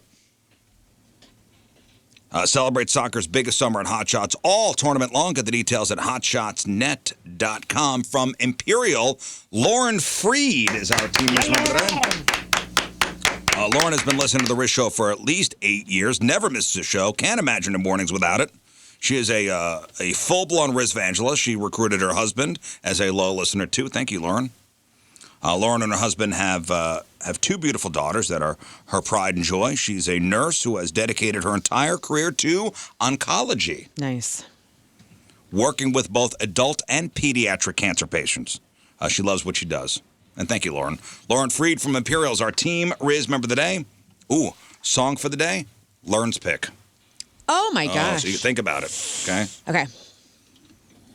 Sign up, 1057thepoint.com/Team Rizz. All right, we'll take our first break of the morning. We'll come back with Crap on Celebrities. It is 7:22. Wednesday, traffic and weather. Moon coming at you. Traffic is brought to you by Golden Oak Lending. Get a complimentary $600 appraisal credit with your mortgage check of goldenoaklending.com. Everything's cool. Your point forecast, hot. High of 97. Right now it's 80 at the Point Studio. This is a Swamp Ass Alert.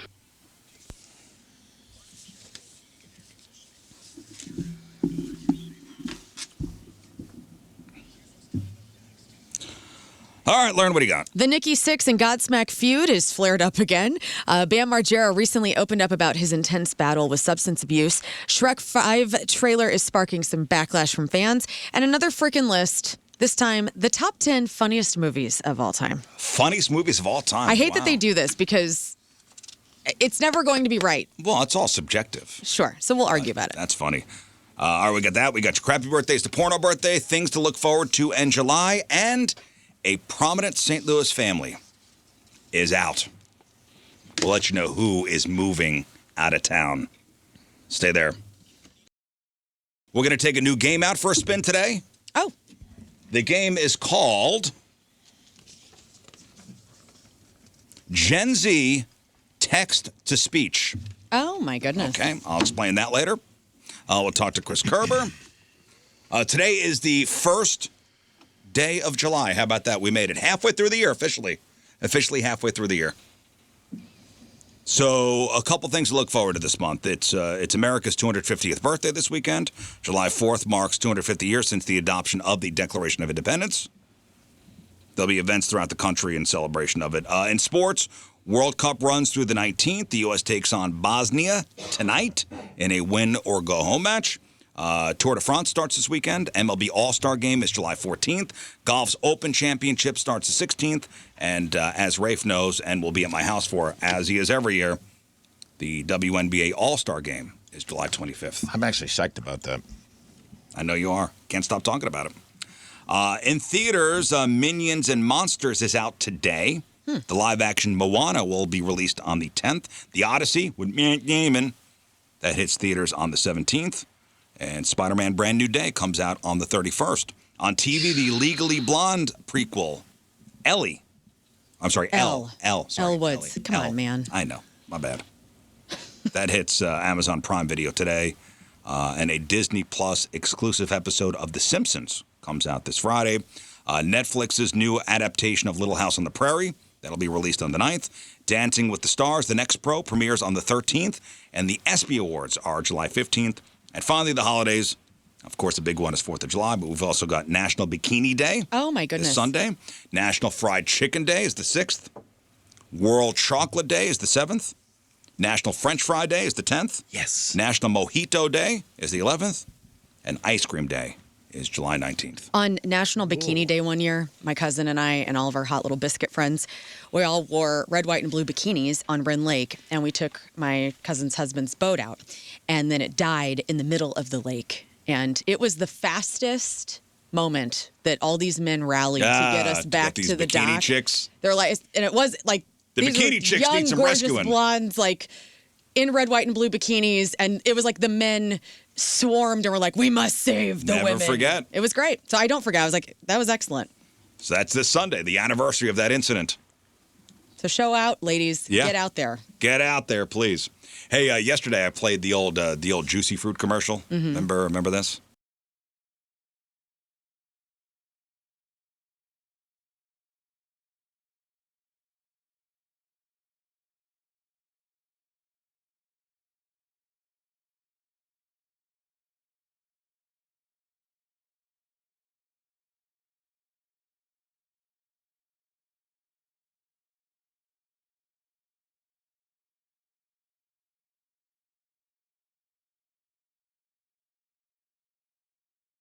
Let's see if you can remember the lyrics to these.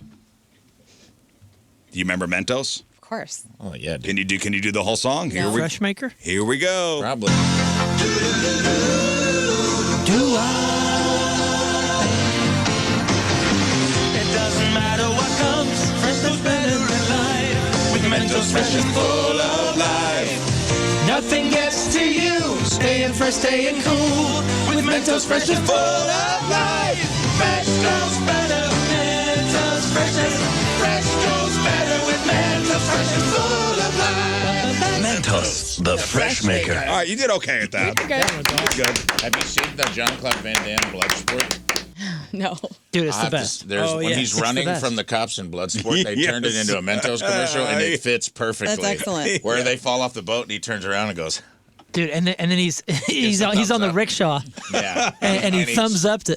Yeah, watch. I mean, this you have Is to there look audio? this Let me up. see. Turn audio. the audio Yeah, on. yeah. No matter what comes, fresh goes better in He's even running this. and hiding from them. Nothing gets to you. Stay You gotta fresh, post this. staying cool with Mentos fresh and full of life. goes better. Tops fall off the boat. Mentos, the fresh maker. That is so perfect. It is perfect. Like they could have just cut that, put it on TV, and it, without explanation, great commercial. Perfect Mentos commercial.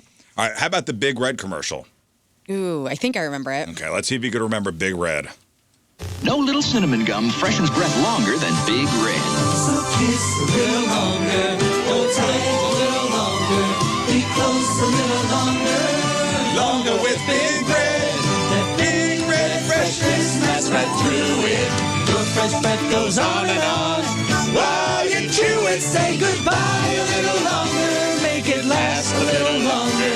Your breath long-lasting freshness with Big Red. Wow, that was in there. Dude, it's weird It's what's in in there. the files. You don't even It's think in about there. it. And that gum sucks. What? That's why I love Fireballs so much. It That is gum is the gateway drug. also a lot of sexualizing gum in the 80s. And freshness was the key word. Apparently, Make it Nothing last a was little fresh. longer. But what I'm saying Till you is, pull it out, take a sniff, pull it out. all those Make it commercials, last a all little those longer. jingles are in there. They're in there, dude. They're the in jingles were unmatched back in the Yeah, day. it was great. 80s was the peak of jingles. Everybody was coked out and high as hell and horny. I did. So before I played that, I said, "Hey, do you guys know the Big Red commercial jingle?" And you all looked confused. And then that first note hit, and boom, it was It out was of the there. it was out of the archives, and it was there. It unlocked the filing cabinet in the back. There is a filing, like an old school filing cabinet in the back of my brain, where there's like an old little librarian lady that was like, has to move slow, but she pulls that file out, and it's like, I can see the file get opened in my head, and I'm like, that's in there, dude. That is in there. When I imagine the filing cabinet, it's kind of brown and it has rust on it. Oh, it is. Okay. It's very brown, very rusty. Yeah, she pulls open that file and go, "Oh, Big Red. Whoop. Here, Rafe. Here it is for you." Big Red was a great gum, but it did not last that long. So it would burn your tongue off. It was and all then- the same. And then it would be done. And then you'd Juicy have to fruit, spit it yeah. out. Juicy fruit, same thing. Yeah. Only lasted maybe 2 or 3 minutes, and then all the flavor was gone. I will say the gum technology of taste has come a long way. They last longer now. It does last like longer. Orbit Dude, think about gum it. lasts a long time. Unless you use pure. Learn's right, too, dude. It was the 80s, and people were on coke, and they were saying yes to a lot of stuff in boardrooms. The Crossfire commercial was a coked out nightmare. Like, for the Crossfire? board game, was like, Crossfire!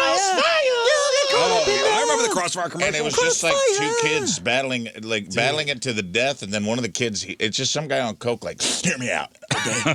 We got two kids that are gonna fight to the death, dude, in this commercial. One of them's gonna spin out, and where does he go? He goes to hell. Don't Listen, get caught up in it. Sebastian Bach needed a job at that moment. Dude, it's And also, didn't you want to buy that game as soon as you saw that commercial? yeah, and it sucks. The game sucks. Yeah. It's such a I think I had it. bad game. I mean, I wanted it so bad. It sucks so bad I almost got dumped just You, now. you got caught up in the crossfire. I got caught up in the crossfire just now. Dude. I almost got caught up. They weren't kidding. That commercial got me caught up in the crossfire.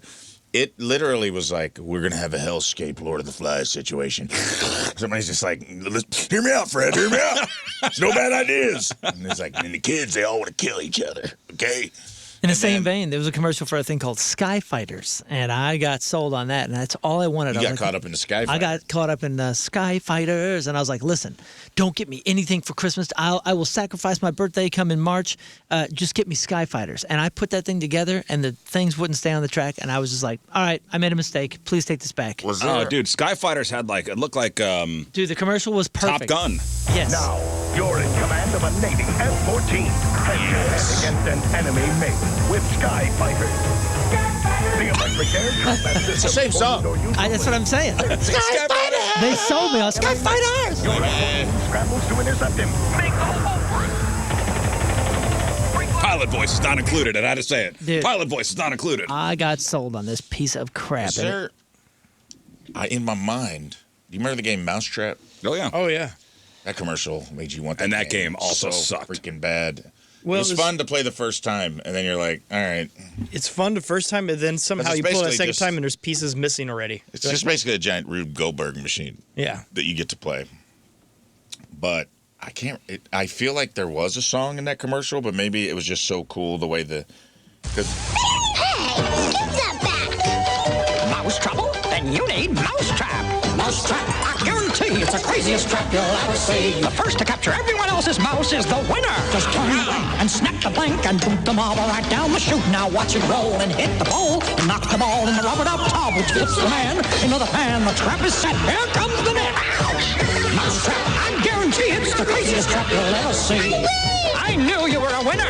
Mouse trap from Milton Bradley. That's one of the Lawrence kids. Matthew Lawrence or Joey Lawrence is the kid in that commercial. Oh, really? Mouse trap, I guarantee it's the most fun. You're gonna pee. I don't know why they had an old-timey mouse trap. It's a corker. If I find another one, I'll play it. Okay. Cool is all you got. I mean, you know that cool, the Fruit Roll-Up Mountain Dew. song with the monkeys on the bus, Right. it literally is playing in my head 24 hours a day. Yeah. We'll put it back in the filing cabinet. Find the Mountain Dew one. That's a good song. I Mountain Dew. love my Fruit Roll-Ups. Keeping They it make cool, my man. fingers flip. Cha-cha-cha-cha-cha. Cool is all you got. Keeping it cool with Dew. Fruit Mountain Dew, 90s. Was it from the 90s? I want to say 80s. I want to say that was the 80s song. Something about cool, keeping it cool, state of mind. Dew is the state of mind. You're keeping it cool with Dew. You don't remember these? Mm-mm. It might Is it be. an 82 jingle? Could be. Let's see. It came on during like Transformers and Being cool, you're fine. Is a state of mind. you remember this? Yeah, it was always like extreme sports and shows like whitewater rafting. Doing it comes very cool. Keeping it cool with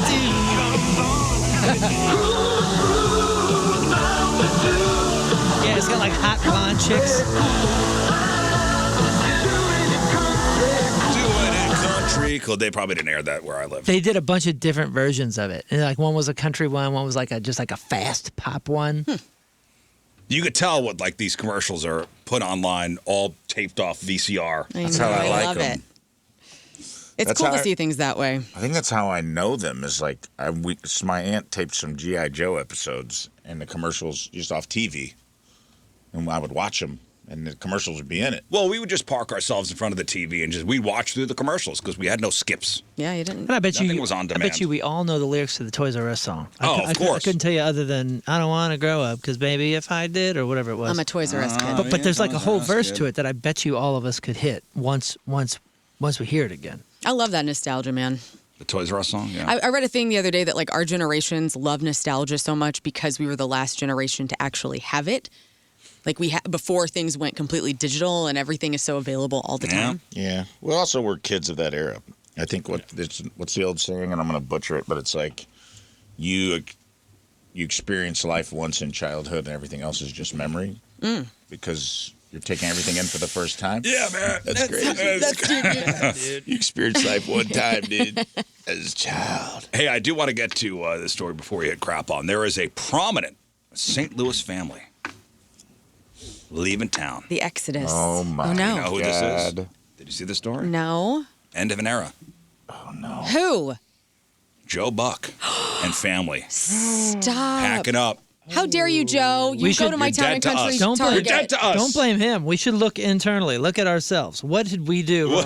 Well, I'll tell you what I What did did wrong. we do? What did we do? to So drive I'm Joe being Buck and serious, family man. out of town? I I'm did being serious. stop him at the town and country Target one time to tell him that I want his podcast back with Oliver part of Hudson. it. And his wife He did had just had mention knee that. surgery. He's like, I can't deal with these people anymore. I think Rock and Brews closed, and that was all. That was a lot of That's fun. why. This is it, final straw. That was it. That's it, final straw. We're out.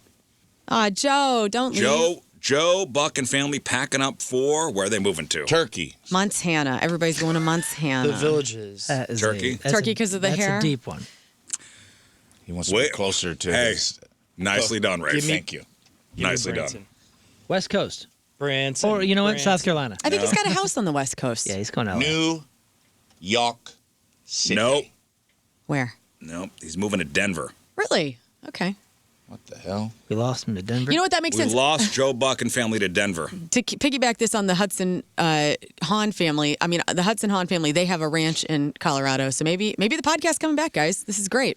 Well, I guess his wife's from there. Oh, or that. That makes sense. So Joe and his wife, Michelle, are making the Denver area their new primary home base. The plan is to head out next month so their 8-year-old twin sons can get settled before the new school year starts. Take it as a sign, man. I think we should. The airport is to blame. Well, okay. Here we go. He wants. Oh, that's it, dude. Joe Buck got into the Illuminati. Yeah. He finally got famous enough. Yeah, Blucifer got to it. Yeah. Hear me out. Hear me out, dude. I'm going there this weekend. I'll be launching a full-scale investigation. Oh, yes. The Denver airport, dude. Seems like when someone. Oh, you're no longer you're now your national broadcaster. You're doing the Super Bowl. You get a little skull and crossbones envelope in the mail. You open it up in St. Louis. What does it say? It says, "Welcome to the third eye of the Illuminati, Joe Buck." And now you're moving to Denver so you can be closer to our stronghold because the world is clearly ending. Joe's out there. Wow. He's getting fortified. He's taking his family. He's made a deal. End times, dude. He's abandoning End our times. city to go live with the elite lizard people underground in Denver. Joe Buck. Who knew? You know, I'm not going to discount any of that. No, I'm not either. All of that is on the table. And I want to put this out there. If he wants to keep this property here and he needs somebody to take care of it, Yeah, to live there, I'll do Put it. it down. All right, Joe, DC. love you. I'll take care of your house. He does say he's not completely cutting, ties with his hometown. While they're selling are they in Ladue? Oh, I said don't sell it. They're in Ladue. They're in Ladue. Yeah, that So home they're is selling nice. that house. They've already bought a townhouse in Clayton to serve as their St. Louis anchor for whenever they come back to visit. Yeah, because Joe's sister's still in town and whatnot. Right. He says Joe says the decision is bittersweet, but he is excited for a new chapter. Okay. He says, I think this is a great move for us. We'll always have a presence and place in St. Louis. That is an important part of me and all of us. I'm excited to be a 57-year-old and kind of opening myself up to new friends, maybe less humidity. I'm billing it as really is the new hair. friends and less humidity.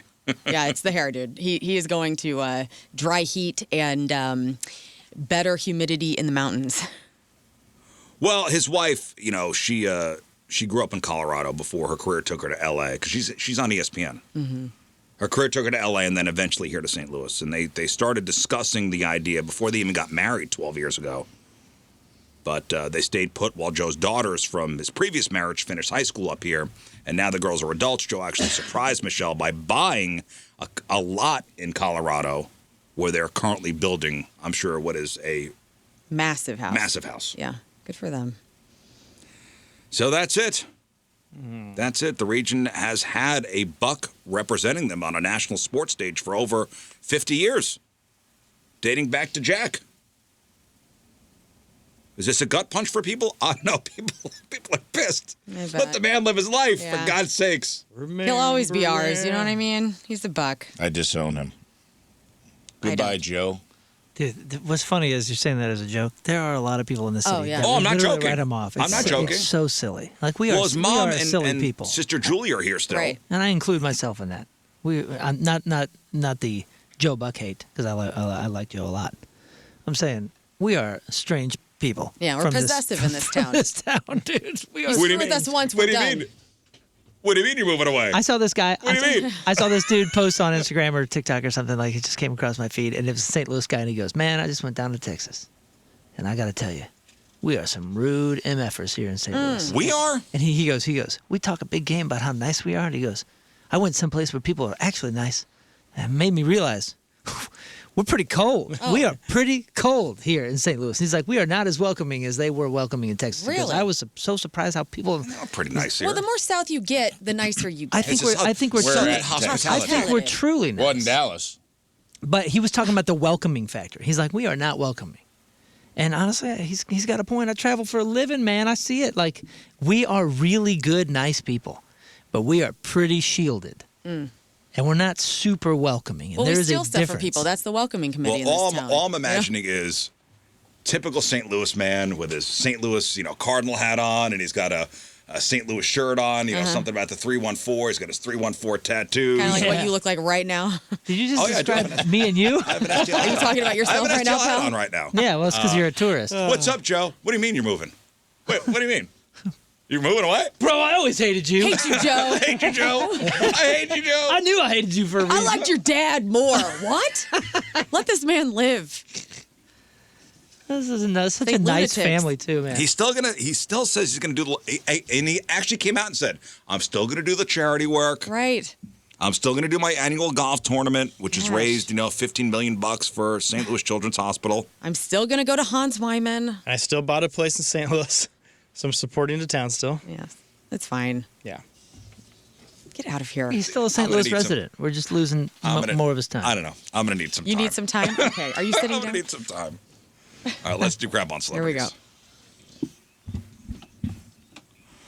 All right, time to find out what's going on in the world of music and entertainment with your Crap on Celebrities. And we begin with this. The long-running feud between Nikki Sixx of Motley Crue and Godsmack's Shannon Larkin is back, like 15 years later. So Shannon Larkin criticized Motley Crue for using backing tracks during live shows. Nikki fired back on social media, dismissing Godsmack as a B and C level band. And this bad blood dates back to 2009 when they toured together. Of course, the song "Crying Like a Bitch" from Motley Crue, from Godsmack, was written about Nikki Sixx. And so as you can see, these men are not over whatever the hell started all this. Two old men, just fight it out. Come on. Nikki's full tweet was like, "Who's this Shannon Larkin hater? It's funny how many B and C level bands seem to spend more time talking about us than writing songs people actually remember. Maybe it's jealousy, maybe it's insecurity, maybe ticket sales are a little low. Either way, borrowing someone's spotlight has never been much of a long-term Shannon career Larkin's not strategy." in the band anymore. No, yeah, he's retired. Right. He retired. They got the guy from Dream Theater's now the drummer from Godsmack. I think I read that. Which one? Portnoy? No, it was another guy. Oh. I think Dream Theater's got like 40 drummers. Okay, the other guy. Yeah. All right. So many drums. He's got a point. Go. Who, Nikki Sixx has a point? Yeah. I mean, it's kind of hard to win that. It's hard to be the Godsmack guy and win that one. Where he's like. He was asked about it. He was just asked about Motley Crue. That was it. Yeah, he says they're track playing, but he says in order for things to happen, bands have to have a click track, and the band doesn't have to. He said, we're on a click, so it's always the same every night, is essentially what's going on here. Motley Crue does win. Yeah. Everybody wins. Everybody wins this? Oh, everybody gets a trophy? And nobody wins. Everybody wins. I like that Nikki pushes back. I mean, he's one of these guys where if you click on something for him, he will come at you, which is kind of fun. I'm sitting over here in my brain, and I'm like, I might listen to some Motley Crue today. Not once did I even think, I want to crank some Godsmack this afternoon. So it's not the same press for both bands. Yeah, you're cranking. Not. You're cranking "Kickstart My Heart." Yeah. In your car, you're not cranking "Voodoo." Yeah. What a weird. Tommy Lee was on Joe Rogan yesterday, and it was actually a pretty funny interview. Yeah. I bet it was. What did he say? He talks about, I bought a Ferrari for like $250,000 and didn't have a radio. You gotta listen to Okay. it. Have you seen this? It's very Tommy Lee. Right on. He's a character, man. Tommy Lee? Have you seen the trend on Instagram or TikTok where it's like a guy fixing something and the woman holding the camera's like, "Babe, take my underwear off." It's his girlfriend. He's like, "Babe." He's like, "I'm busy." He's like, "Babe, take my underwear off now. I need them off." He's like, "Babe, I'm busy." And he's like, "Take my underwear." He goes, "Fine, you're being a bitch." And he walks away and he's got her underwear He has on. the thong on. She's got like her That's thong up his fantastic. butt, and he's like walking down the dock like he's mad yesterday. And I've seen a lot of it, but Tommy Lee did a version of it where he was on the grill, and I was like, he's just fun. a guy. He's a guy at home. He's a guy broing out at home with a his giant dong. Yep. And his hot ass wife. Yes. New wife, right? Because I think his ex. No, I think they're together. Are they back together? The influencer. Yeah. Brittany. Brittany. I think all his thigh meat went to his dong because he has the skinniest chicken My God, legs right? of anyone I've ever seen. How does that Whole happen? life. It's just Skipping what a leg day. metabolism. Guys, Rush has postponed 2 reunion dates in Texas after Geddy Lee was diagnosed with laryngitis and bronchitis. The Fort Worth shows originally scheduled for June 30th and 2nd have now been moved to 11th and 13th. They're going to be in Chicago for 4 dates starting, I think, on the 16th. So I hope this doesn't impede a lot of St. Louis people who are going to that show. The band released a statement and said, after being evaluated by his doctors, he has been advised that he needs additional time to rest and recover before returning. So all the love to Geddy Lee. Lizzo's new album, the title of which is just Bitch, I heard it's Failed. gangbusters. Killing it. failed to chart on the Billboard 200 when it dropped on June 5th. I don't remember hearing anything about this record at all. Like, I normally do, like, hey, new record releases, on Fridays or whatnot. And I don't remember talking about this. And in a new interview, she called it soul crushing. She said, I was really stressed out and I was really sad for a few days because I was just like, wait a minute, this is like some of my best stuff. And she said, I had to come to terms with the fact that not only is the music industry different in the last 3 years, but also my relationship and connection musically with the world is different. And I had to kind of mourn about that. I think it really hurt her. First of all, she was oversaturated. I read that it sold 3,000 copies. That's not good. Yeah, 3,000 copies. Less than, it said. And then she was sued by her like backup dancers and Yeah, there was stuff some for like body controversy. shaming and like all this stuff, which she was supposed to be a champion of. Well, after a pep talk with St. Louis's own SZA, with some prayer and meditation, Lizzo says that she learned to be proud of that work and not judge herself on the success or impact on numbers. So she's like, I think she's just a bit humbled by it. There's also, I watched speaking of record sales, there's a guy named Prof who is a independent rapper, puts out his own stuff. He's really, really good. He's like, got all his fame from Instagram. He dropped an album this week. He sold like 20,000 physical copies and was like going to chart as #1 on Billboard. Then T.I. and someone else dropped a surprise album. And he's like trying to get, and he put a thing up yesterday, like on all of the streamers, Spotify, none of his songs, even though he's charting #1 on Billboard, none of his songs are in like it's all a game, hits dude. of the week. He's like, they're literally, because I'm not with the label, they are hiding my stuff from everyone. And they're showing like how on Apple Music and on Spotify, his songs, there are gatekeepers. He said the gatekeepers are still there.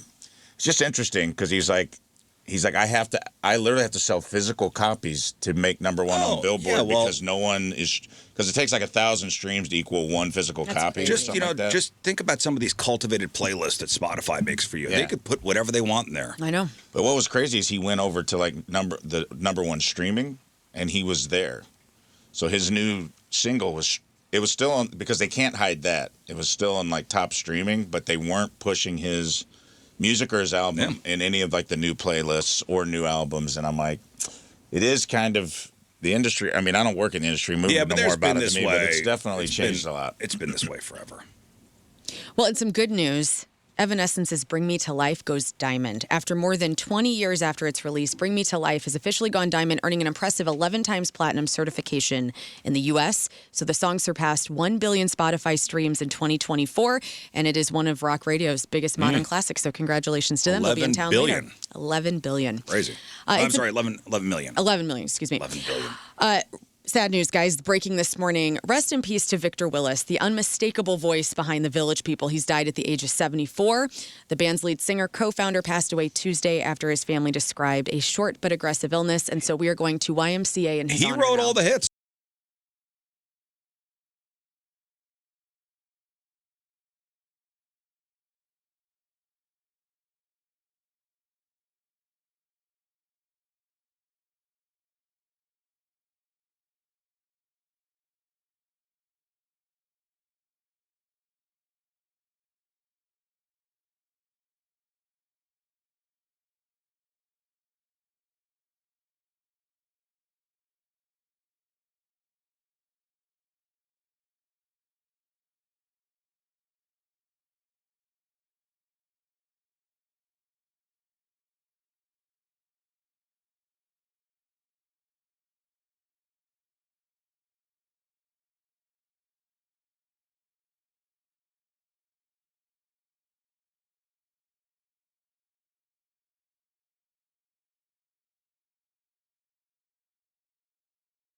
Like a funeral version of it. I'm worried about the president. That's like Trump's favorite song ever.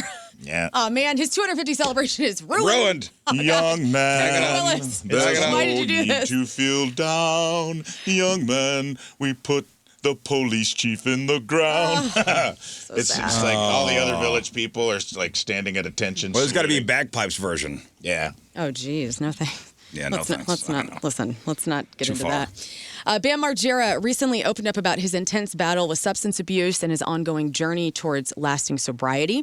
He said his severe addiction to drugs and alcohol caused him to hit rock bottom, which we all kind of publicly knew. Obviously, it derailed his entire career. And he described a terrifying medical emergency that he said ultimately served as his massive wake-up call. So he suffered 5 consecutive seizures, fell into a 8-day coma while hooked up to life support at a California hospital.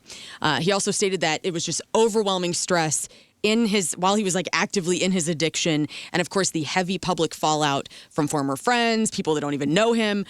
He just shut down. Like his body just gave way and had all these seizures, which is insane. So he was a mess. He was a mess. I mean, obviously that doesn't telling somebody they're a mess doesn't help.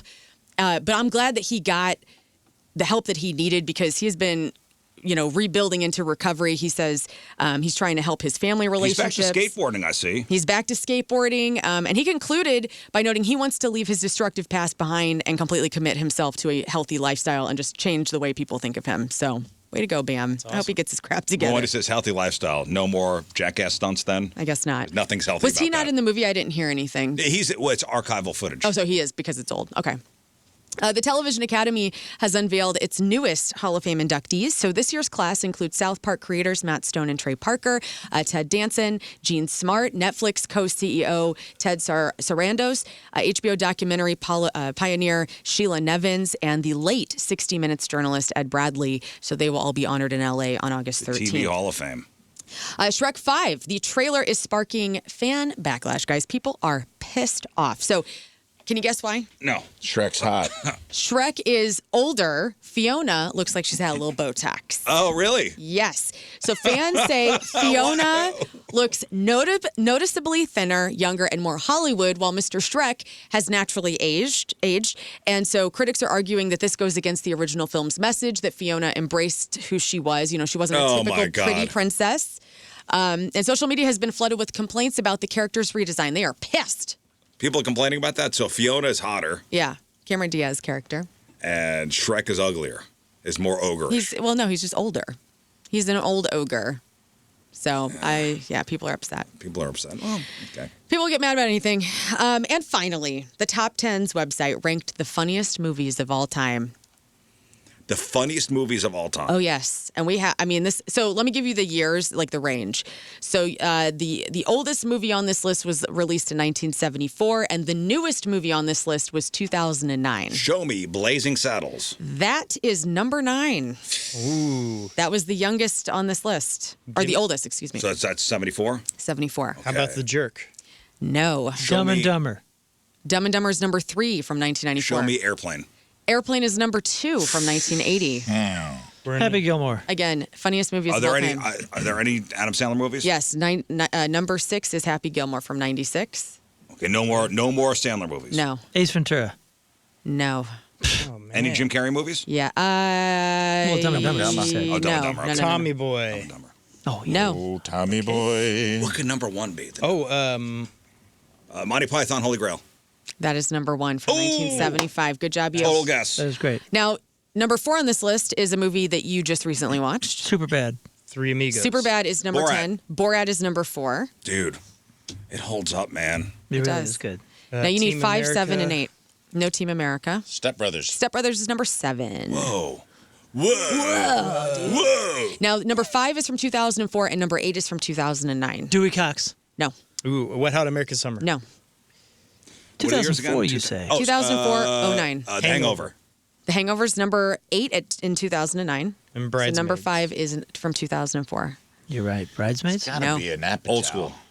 No. Old school's Wedding not that Crashers. Great. Oh, I No. love that movie. I know. Love it. I just upset a lot of people. This 4-Year-Old Anchorman. Virgin. No. Anchorman. That's a good guess. Anchorman, The Legend of Ron Burgundy is number 5 That on was this Scott. list. Scott I'm sorry. said that. Oh, that's good. Yes. Okay, but number 1, Monty Python and the Holy Okay. Grail is the funniest movie this of all is pretty time. good. What That's do a good list. Is that a good list? I Good list. accept. That's my favorite. I accept. Okay, great. You accept I was this list? worried this was going to be bad. Yeah. What's missing? I mean, Steve Martin. I think Bridesmaids is missing. Like, What do you take I off, represent though? the femmes here. Like, there's no female comedies, and that is one of the funniest female comedies of all time. What do you Or take just off the list comedies. then? What do I general. take off the? Are you going to put it there just because you need a female comedy there? No, or I you just- think it deserves something over those 10? I mean, that's kind of how things line up sometimes. I mean, Kristen Wiig is arguably one of the funniest humans in the last Truly. 30 Take one off the years. list then. I would take The Hangover off personally. I like the rest of these movies more. I do like Bridesmaids It is More it's than- feminism. more than The Gotta Hangover. represent. I accept because I would watch Bridesmaids now and Hangover. I feel. Yeah, I don't ever watch it I when it's love on. Hangover. Bridesmaids, I will sit there and watch it no matter what time it's, how many minutes it's in. I agree. People yelling Spaceballs, Naked Gun. Sure. Yep, Naked Gun deserves it. But you have to Hot take Shots. Airplane off. It's either one of those Zucker Brothers movies. Or all of them. Just No, you hang gotta- loose, blood. You got to like take one of them off. When's the last time you saw Dumb and Dumber? Because it is perfect. It is a perfect movie. I saw it not too long ago. And that could be a number one on this list. And it's so silly. Not that any of these aren't silly and unique. Right. But that was just such a weird one. Groundhog's Day. There was no Bill Murray movies. Yep. There wasn't, Ghostbusters. Ghostbusters. Isn't necessarily laughs per minute type thing, but Caddyshack, was that on there? Caddyshack. Groundhog Day was a better movie than it was a funny movie, though. It's Three it was Amigos, such a though. good movie, and I'm not Three sure Amigos. it was like Good movie. You know what I mean? A lot of that has such a heart to it. There's an argument for Blues Brothers. There's an argument for some of the old Charlie Chaplin stuff, like City Lights or Modern Times. Caddyshack should maybe be on there. Yeah, I mean, like Pink Panther's not on there. Yeah. All right. Well, talk amongst yourselves. Also- Talk amongst. Yes. National Lampoon Christmas Vacation is still Agreed. laugh per minute, one of the funniest movies ever. Yeah, you're right. I know it's a Christmas movie. Maybe that kept it off the list, but there's But it's still funny. It's funny. some arguments. Celebrity celebrating a birthday today. Storm Reed, that's Zendaya's sister on Euphoria, is 23. Chloe Bailey from The Little Mermaid is 28, or who isn't The Little Mermaid, sorry. Hannah Murray from Game of Thrones, that's Gilly, or Jilly, or whatever her name is. Gilly, I think it is. It's 37. Hillary Burton, former MTV VJ, One Tree Hill and White Collar, is 44. Rhea Durham, she was Mark Wahlberg's girlfriend, and they had 3 children, and then they got married, and now they have 4. Liv Tyler is 49. Missy Elliott is 55. Melissa Peterman, that's Barbara Jean on Reba, she's 55. Henry Simmons from Agents of S.H.I.E.L.D. is 56. Pam Anderson is 59. Get the button ready, because Carl Lewis is 65. Alan Ruck from Spin City and Ferris Bueller's Day Off is 70. Dan Aykroyd is 74. Fred Schneider, the voice of the B-52s, is 75. Terrence Mann is 75. Debbie Harry from Blondie is 81. And Jamie Farr, the Lebanese-American cross-dressing superstar Corporal Klinger on MASH and Cannonball Run 2. In his 90s. 92 And years old. regular on Hollywood Squares. Yes. Really? Jamie Farr. All right, today's porno birthday is Angel Marie. And today's birthday girl has been in 39 fine films, including Black Girl Glory Holes 10, The Girl Next Door 5, I Hope That's Not Yo Daughter, New to the Game, Ooh-wee, Dazabooty. That's actually the name of the movie. Ooh-wee. Like it even says. Ooh-wee. What's up with that? 3 O's, W-E-E. Ooh-wee. Yeah. Ooh-wee. That's Dazabooty. Sugar Pie Honeys, and who could forget her role? And this is Lauren's favorite. Go. In 2011's Girl Face Farting. Guys, it has a great plot. Yeah, I heard it's a blast. Angel Marie is 41 years old. That's your porno birthday. Those are your crappy birthdays, and that was your crap on Nah, celebrities. that movie stinks if you've actually seen it. Don't rip No on more. that movie. Okay, no more. We're going to take a break. We're going to come back. We're going to play a new game. It's called Gen Z Text-to-Speech. That's right. So, How long you been with her? we all know the kids these days can text 100 words a minute. But what happens when you make them actually read the names of the greatest bands from the 80s and 90s out loud? So we're about to find out in a game we call Gen Z Text-to-Speech. So here's how it's going to work. So we have a rotating hot seat of teenagers. We've got my daughter, my son Sam, and his buddy Will came up to the studio yesterday. And I gave them a list of bands from the 80s and 90s. And I wanted to see if they could pronounce their names correctly. So we're going to grab a caller. I'm going to give you guys the name of the band, a little bit of their history, and exactly how their name is spelled on paper. Then the caller has to bet, can the teenager actually pronounce it correctly, or is it about to be a train wreck? And you guys in studio will debate, and you will help our caller out. So again, before the caller locks in, Rafe, Moon, King Scott, Learn, you guys are going to debate whether these kids stand a snowball's chance in hell. Caller, if you get 2 out of 3 bets right, you walk away a winner. 314-624-3833 or 618-398-3833. We've got tickets to go see Muse. We got tickets to go see Five Finger Death Punch. We got tickets to go see Baby Metal. And we got tickets to go see Rob Zombie or Marilyn Manson. 314-624-3833, 618-398-3833. We'll play next. All right, today's contest is sponsored by Universal Windows Direct. You'll be saying, I love my windows. All right, so we've got Muse tickets, Muse and Block Party. We've got a 4-pack of lawn tickets to give away Sunday over at the Hollywood Casino Amphitheater. Five Finger Death Punch coming to the amphitheater on August 21st. We got tickets for that. We've got tickets to go see Baby Metal with Hailstorm at the amphitheater on September 21st. And we've got tickets to go see Rob Zombie and Marilyn Manson September 9th at the amphitheater. Right now, as a part of the Summer of Live special ticket offer, you get 4 packs of lawn tickets for just $99 for all those shows, while supplies last. All right, so the game we're playing is called Gen Z Text to Speech.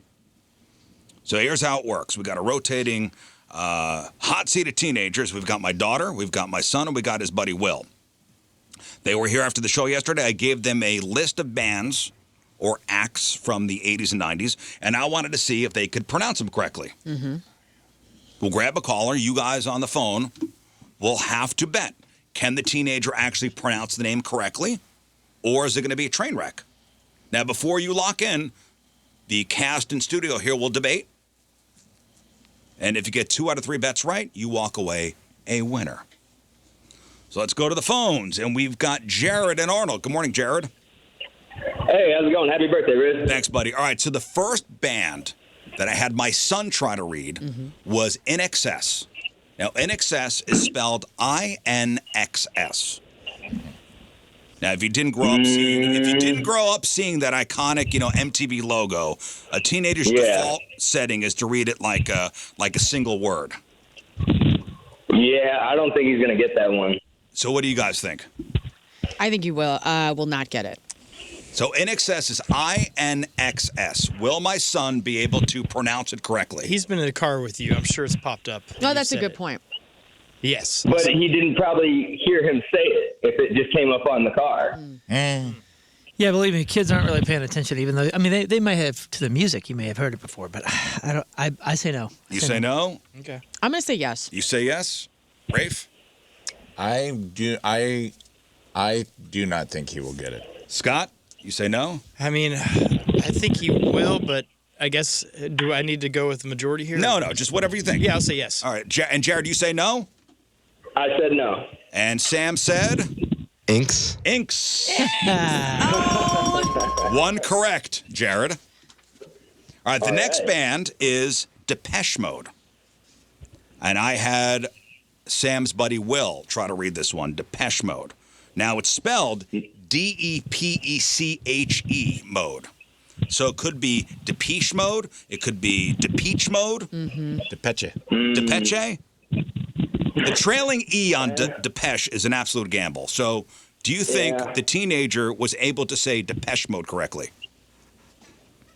Oh, I would hope so, but I don't think so. I think it might have got him too. Moon? I think he got. I think he's gonna Depeche or something. Depeche, okay. Yeah, I think so. Based on the NXS, it's not going to work. Depeche. Depeche? Yeah, it's Depeche. All right, you say no? I'm saying no. All right, here we go. Depeche Mode. Depeche Mode. Depeche. You win, Jared. Hang on. All right. Yes. Next caller. In Depeche. Next caller is Mike in Wentzville. Good morning, Mike. guys. All right, Mike, the next band name is Sade. So it's S-A-D-E is Sade. And my son Sam is up on this one. Was Sam able to say Sade correctly? I'm going to say no on this one. I'm also saying no. There's grown-ass people from that generation that can't even pronounce their name. Sade, S-A-D-E. Are we accepting Sade? If he No. didn't... The name is Sade. Okay. And I will say, I don't know. I could see what low-key, the boy is a fan of contemporary lovemaking hits for adult couples. Sade, I'm gonna named say after no. I'm gonna say he's not. British Nigerian lead singer Sade.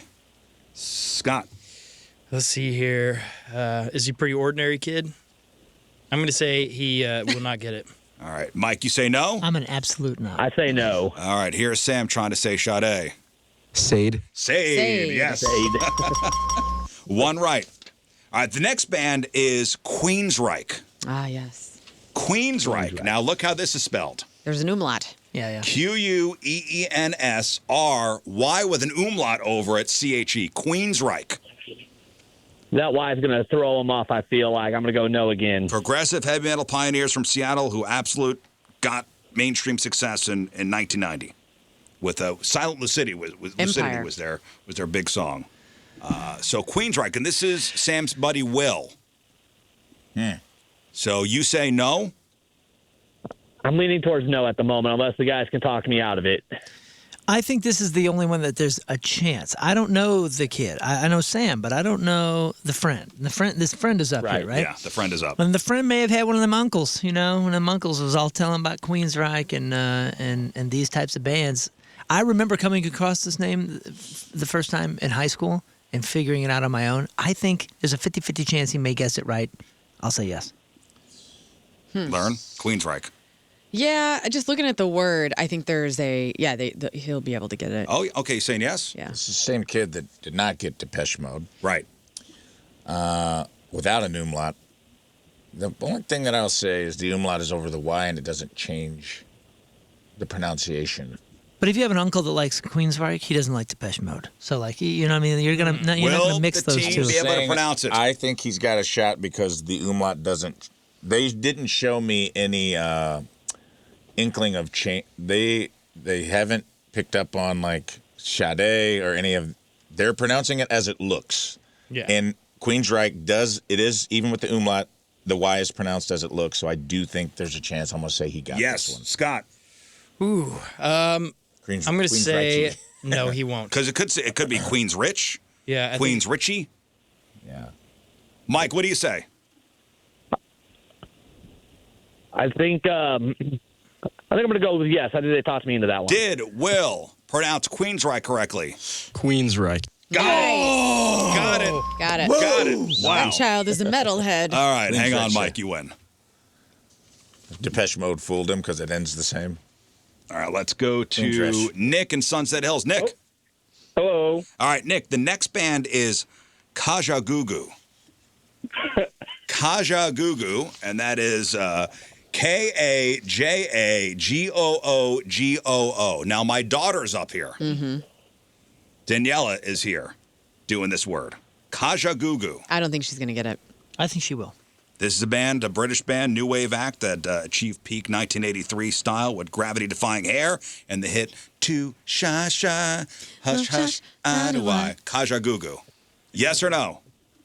I'm gonna go no. No. Moon. I say yes. Yes. No. I mean, No. if you look at it, where else are you going to go with that? Kajagoogoo. Kajagoogoo. Kaja. Kajagogo. Yeah, but she's Kajagoogoo. she's smart. Yeah, sounds very Sandler. You said yes? I think she's good. Learn? I'm saying no. No. Rafe? I'm going to say, what are the little things people squeeze or the kids are all crazy for? Oh, Nidos. Nidos. Nido sound. Kajagoogoo sounds like a Nido you would get. So I'm going to say because she loves those things, she gets it. Yes? I'm going yes. Man, I think it's complex. I'm going to say no. No. And what'd you say, Nick? I said no. Here is Daniela. Kajagoogoo. Kajagoogoo. Oh, Got it. Wake up, Chip. Got it. You said no, Nick? He did. I did. Dumb. You lose. Next one is the band Portishead. Portishead. Great band. This is pioneers of smoky cinematic 90s trip hop, named after a small coastal town near Bristol, England. Portishead. My son Sam is up here. Did he get it, yes or no? I'm gonna say no. No. I mean, Portishead. the only thing he's going to mistake that as is Portishead or Portishead. I think he's going to say Portishead. Yeah, I do too. I do. I think he's got this. Rafe? At this point, he's doubting everything because he's already messed up. I'm assuming he did these in order, so he knows he's already messed up a couple times. He said, I didn't tell them if they got it wrong or right until the end. Also, they have no idea. They have no idea if they got things right or wrong. Oh, I did it okay. on purpose. All right. Well, then I will say. Then I think because I think he's going to read it just like it's written. Portishead, yes? Yeah, he'll get this. And Nick, you said? I said no. No. Here is Sam and Portishead. Portishead. Yep. Yeah. You got it right. There you You're out, Nick.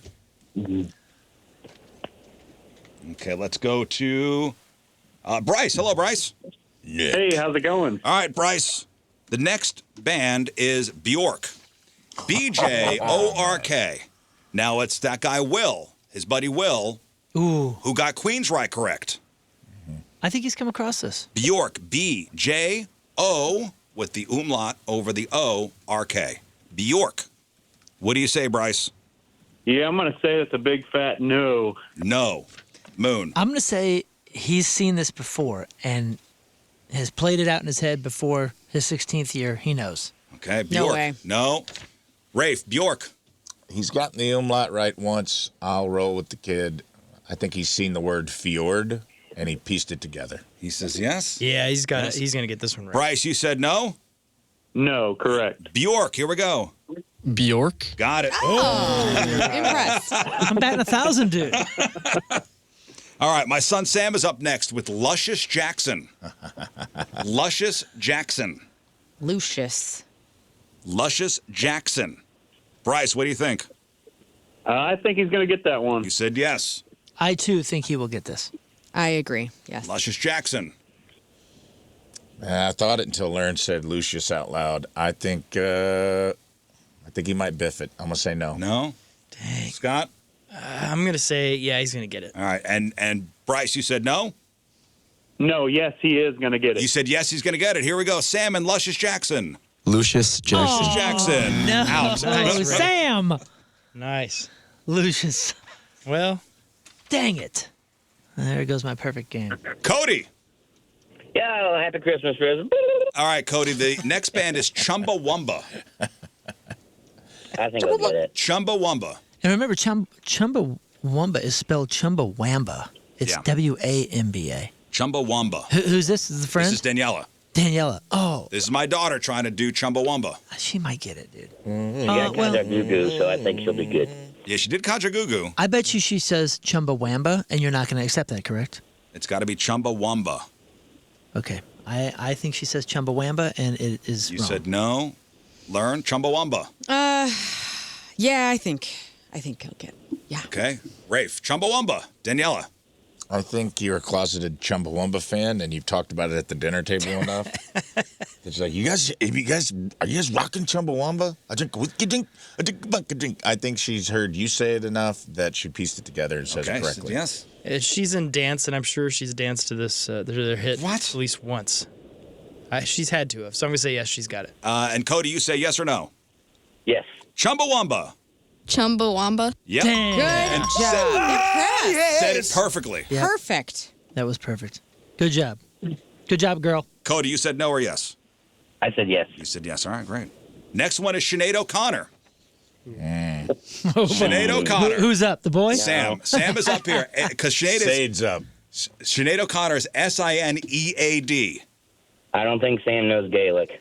But, dude, The need. massive hit, pop culture moments that have resurfaced here and there, and she just died recently during his last couple years of life. So Yeah. he's experiencing. Also, O'Connor's a little more of a Gaelic giveaway than Sade. Yeah, but He's not. I'm not going to say anything. Sinead O'Connor. I'm gonna say no. No. No. No. Rafe, Sinead O'Connor. I'm also going to say no. No. Scott? I'm going to say no. And you said no, Cody? Correct. Sinead O'Connor. Sinead O'Connor. Nope. All right. Now you're Happens to still in everybody. it. You're still in it. What do you mean? I thought he got it. I thought he got both right. I got them both right. Oh, you got them both right? Yeah, Oh, he's in. congratulations. That's right. I got you, bud. All right. Brian in Hazelwood. Good morning, Brian. Good morning, everybody. Happy birthday, Rizz. Thanks, buddy. All right. The next one up is Leonard Skinnard. I'm going to go, yeah. Now, Leonard Skinner is Lynyrd, Skynyrd. So it's not Leonard as in Leonard. Right. Yeah, Leonard Skinner is spelled out pretty uniquely. And this is the buddy Will. This is Sam's buddy Will. Keeps failing. Will keeps nailing it. Let him walk. Okay. Let him talk it I'm out. going to go, yeah. All right, he's saying yes. Leonard Skinner. I'm gonna say absolutely. Yes? Yeah, he'll get it. He It's got such Queens a right. well-known band name. Remember, these are 17-year-olds. I know, but that's one that's well-known. Rafe? Gosh, that's so huge. Which kid? Will. Well, I know less about this kid. I think, yeah, pop culture, I'm going to go yes. All right. And you said yes, Cody? Cody. Yeah. I said Oh, no, yes. I'm sorry, it's Brian. Brian. Brian! Yeah, you said yes, Yeah, I correct? said yes. All right, here we go. Leonard Skinnerd. Got There it. you go. The Queensryche uncle taught him well. You know? For the win, the I next guarantee one. you it's an uncle that Yeah. scored all his points. The next one is Oingo Boingo, and it's my daughter. Oingo Boingo. I'm gonna go with no. You say no. Ooh, I disagree, Brian. Cody, it's she's gonna get it right. It's Brian. I think she's going to get it right. James, let me I got bad flip-flop news that. for you, Let me bud. go. Let me go. Yes. You're gonna go yes? Cool. He's going yes. She's undefeated so far. Oingo She's Boingo. due for a loss. Owengo, Bowengo. How else could she have read I'll it? go with it. Yes. I'll say yes. All right, We I'll changed say his yes. I'll say yes just to stay with the group mind. Oingo Boingo. Will she pronounce it correctly? I'm gonna say yes. Come on, Oingo B. Boingo. Daniela. Oingo boingo. Yes, girl. Winner. Took her time. All right. Last contestant. Let's go to Joe. Hello, Joe. Yes. All right, Joe. The next act is Alanis Morissette. Alan is Morissette. Alanis Morissette. It is Will. Will trying to pronounce Alanis Morissette. Does he pronounce it correctly? I'm gonna say he gets it right. All right, he says he gets it right. I mean, Alanis watch him get all these other ones right and this one wrong. But I will say that he's gonna get this Because right. it could be Morissette, because it's Morissette. If you don't know, Alanis. Yeah. and it's Alanis. I'm going to say yes because she's very well known. It's not Alanis, it's Alanis. But they can say either, because the world says either. I always say Alanis Alanis. Morissette. You say Alanis. Yeah. Don't you give me this? All right, Morissette. It's We're Alanis. looking for more than We're Morissette. looking for Morissette. So you say yes or no? I say yes. Yes? Yes. Yes? Let me see it. Alanis Morissette? All anus Morissette. Oh, Santa's here. Cool. You're a naughty boy, Rafe, for saying that. Naughty listing. I'll say yeah. Yes? Scott, Alanis I'm gonna Morissette? say yeah. That's an easy one. And would you say Joe? Yes. He said I yes. say he gets it. Alanis Morissette. Got What's it. up, dude? Dang. That's great. Got it. All right, Brian. I'm sorry, Joe. Cody. Cody. Cody, Joe. Cody! All right, Husker Du. Husker don't. Husker Du. This is a band from the 80s, a massively influential punk and alternative band from Minnesota. Husker Du. With or without the scooter stick. So Husker, H-U with the umlauts over it, S-K-E-R, and then space D-U with the umlauts over it. Husker Du, and it's my son Sam. He can't say Husker do. No, it's because it's Husker Du. Right. Husker Du. Not Husker Du, it's Husker Du. Does he get it right? Joe. I'm gonna say he does not get it right. No. I'm with Cody. I think he says Husker do. I'm going to say he's taking note of the umlaut. He's going to get it right. Okay. Husker Du. Kids don't know an umlaut. Husker duh. And it shows. Husker duh. Could be Husker Du. He's due for a win. I'm going to say yes. Scott? He is definitely due for a win, so I'm going to say no. I don't think he's going to get it right. And you said no, He said Joe? no. Joe said no. I said no. All right. Husker Du. Husker Du. Got it right. All right. Confidently too. The last one is Yngwie Malmsteen. Oh, man. Everybody screws this dude up. Yngwie Malmsteen. It is pronounced Yngwie Malmsteen. Hey, can I ask a question? Yes. This is to Will, right? This is to all of them. Oh, so one of them has to get it right? If one of them gets it right, None of them play guitar, right? none of them play guitar. I say no. I had them all try to pronounce this. If Yeah. one of them gets it right, Were they all in the same room it counts together? as yes. So they could have played the odds and said it all differently. So, Joe, I'm going to ask you, does one of them at least get it right? It's Yngwie Malmsteen. This is the Swedish guitar virtuoso who revolutionized 80s heavy metal with his neoclassical style. Essentially you were playing electric trying to guitar get- like a hyperspeed, Mozart. You said you were trying to get them all to pronounce it, so I'm going to say one of them got it right. You say one of them got it right. I say One of no. them got it. This is wrong by committee. No way. No way. Yngwie Malmsteen. So many places for this to take a left turn. Right. Man, that YNGWIE. Did at least one of them get it correct? No way. No freaking way at all. The don't. WV, the German pronunciation of the W is insane. Because it's YNGWIE MALMSTEEN. It's a no for me, guy. Possibly. There's 3 of them, though. There's 3 of them. I'll say no. Scott? Man, I wish he would have gone by his middle name, Todd. Let's see here. I'm going to say, they're going to say Yingwei, all of them. No way. No way. Youngwei. So, Joe, you think one of them's going to get it right? I was thinking, but the more you pronounce it, I said no. But I'm going to just stick with my original answer. Sticking with All one right. of them? Stick with your gut. Here we go. Did any of them pronounce Yngwie Malmsteen's name correctly? Yngwie Malmsteen. 1 down. Yingwie Malmsteen. 2 down. Steen. Yingwie Malmsteen. Nope. Malistine. Malacine is the best one. Yingwie hurt her so bad she didn't even read the last No, name. she I started, love that she was laughing. She started laughing because I showed her the name and she Like, thought what it the was hell something is made this? up. Yeah. Yingwie Malmsteen. Nope. Malmsteen. Nope. All right. Well, listen, you guys did all right. Your gut blew it. You know what? The away- kids did better than I thought they would. I think the kids did all right. They did. Kids are all right. All right, we'll take a break.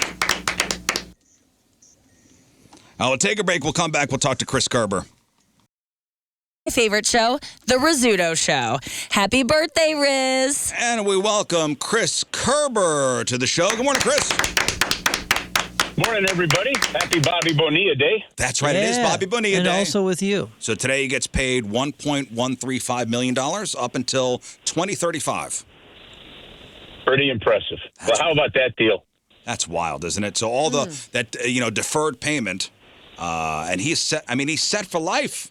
And not that he was not that he was crying poor anyway. I mean, Bobby Bonilla was a good player at the time, a high contract. No, he made about $46 million.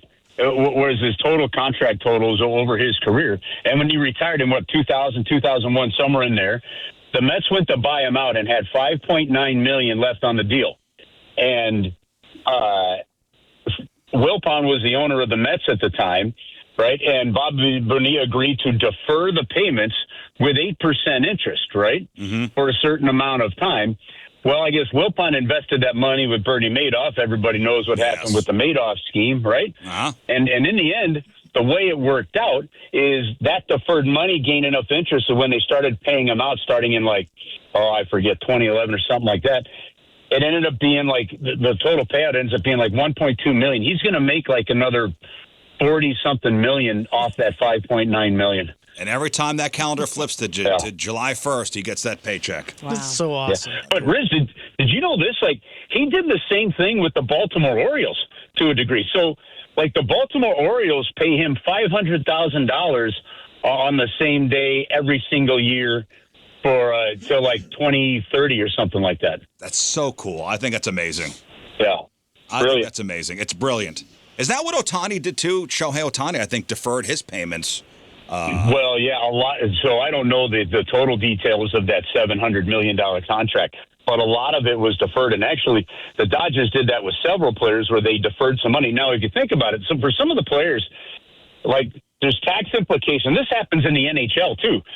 That's why, for tax reasons, for different reasons, guys, maybe they agree to an average payment a year of $8 million, but $6 million is a signing bonus they do on August 1st every year, right? And then their actual salary is $1 million, things like that. But there's tax implications, all this other stuff involved with it that are way more complicated than my brain likes to get down the road in. But that's one of the reasons why baseball is heading to an absolute Armageddon. Because I don't know how a franchise survives long term if at some point in time, some of the economics turn and you're in arrears for hundreds of millions in deferred salaries. Yeah, I was just looking at ways that people waste their money, and I don't know if you saw this learned during Crap on Celebrities in your research, but so a new report says that some celebrity superfans are spending serious money to be buried next to their idols. So one dude paid $195,000 for a mausoleum crypt next to Marilyn Monroe. Wow. That's the That's ultimate awesome. fandom. One dude spent $50,000 on an urn niche next to Judy Garland. That's cool. You think that's cool? I do. People. I'm kind of into that, actually. Like, if you don't have anybody else you want to be, like, let's say you never marry or you don't have any kids or anything, and, like, you go, you know what? I've always just wanted to live eternity next to Marilyn Monroe, and you have the funds to do it. That's badass. $195,000. Yeah. I got mine. Well, you know that phrase. For 500. Tiny Tim? Yeah. There you go. There's the phrase, like, I mean, that phrase of he who dies with the most toys still dies. Yeah. I mean, there's something to it. Straight guy, gay guy. Yeah, but Who? the guy's spending Judy Garland? Both. The guy's spending money. Could have gone to charity. Could have gone to somebody else who's living. I want you to guess. It's hard to. You know what? Marilyn Monroe. Could go. I could see Elton John. I think Hugh Hefner's buried next to her. And he did that on purpose. And nobody thought that was If weird. Neil Diamond could sing, like, shouldn't you go, like, I guess, I mean, you could, I don't know why you'd want to be buried next to Hugh Hefner. Like, he'd get all the chicks and you're sitting there just in your crypt going, what the hell? Oh, not Neil Diamond. Neil Diamond can hold. No, his own, Neil brother. Diamond would be a different one. Like if these guys are singing, like I'm like, okay, I could live for eternity with him singing in the tune next to me.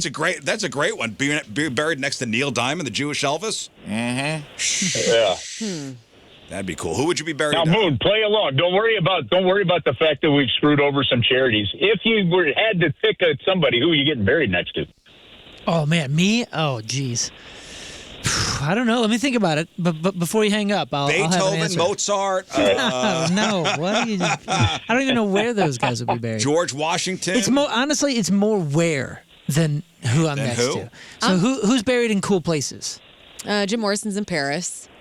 Okay. The Ramones in Hollywood Forever. But if I'm close to Jim Morrison, I might have the freaking keyboards in my head, and I just can't stand. You can't the deal with Doors. that. I cannot. I'm going to find out where McConaughey's getting buried. I'm getting buried next to him. That's what I was thinking too. Like when Stevie Nicks goes, that's where I'll be. You know. There's 3 gravestones. They all. Hey, have any of you guys made like Matthew McConaughey's like tuna salad? Like there's that viral like video that goes through. Like I've never done that, but there's a lot in his tuna salad. What does he do to it? Oh, you just got to look it up. There's everything from peas to how he puts the dill, mustard. Like it's not just your typical tuna salad. He puts peas in They his. describe it as being unhinged.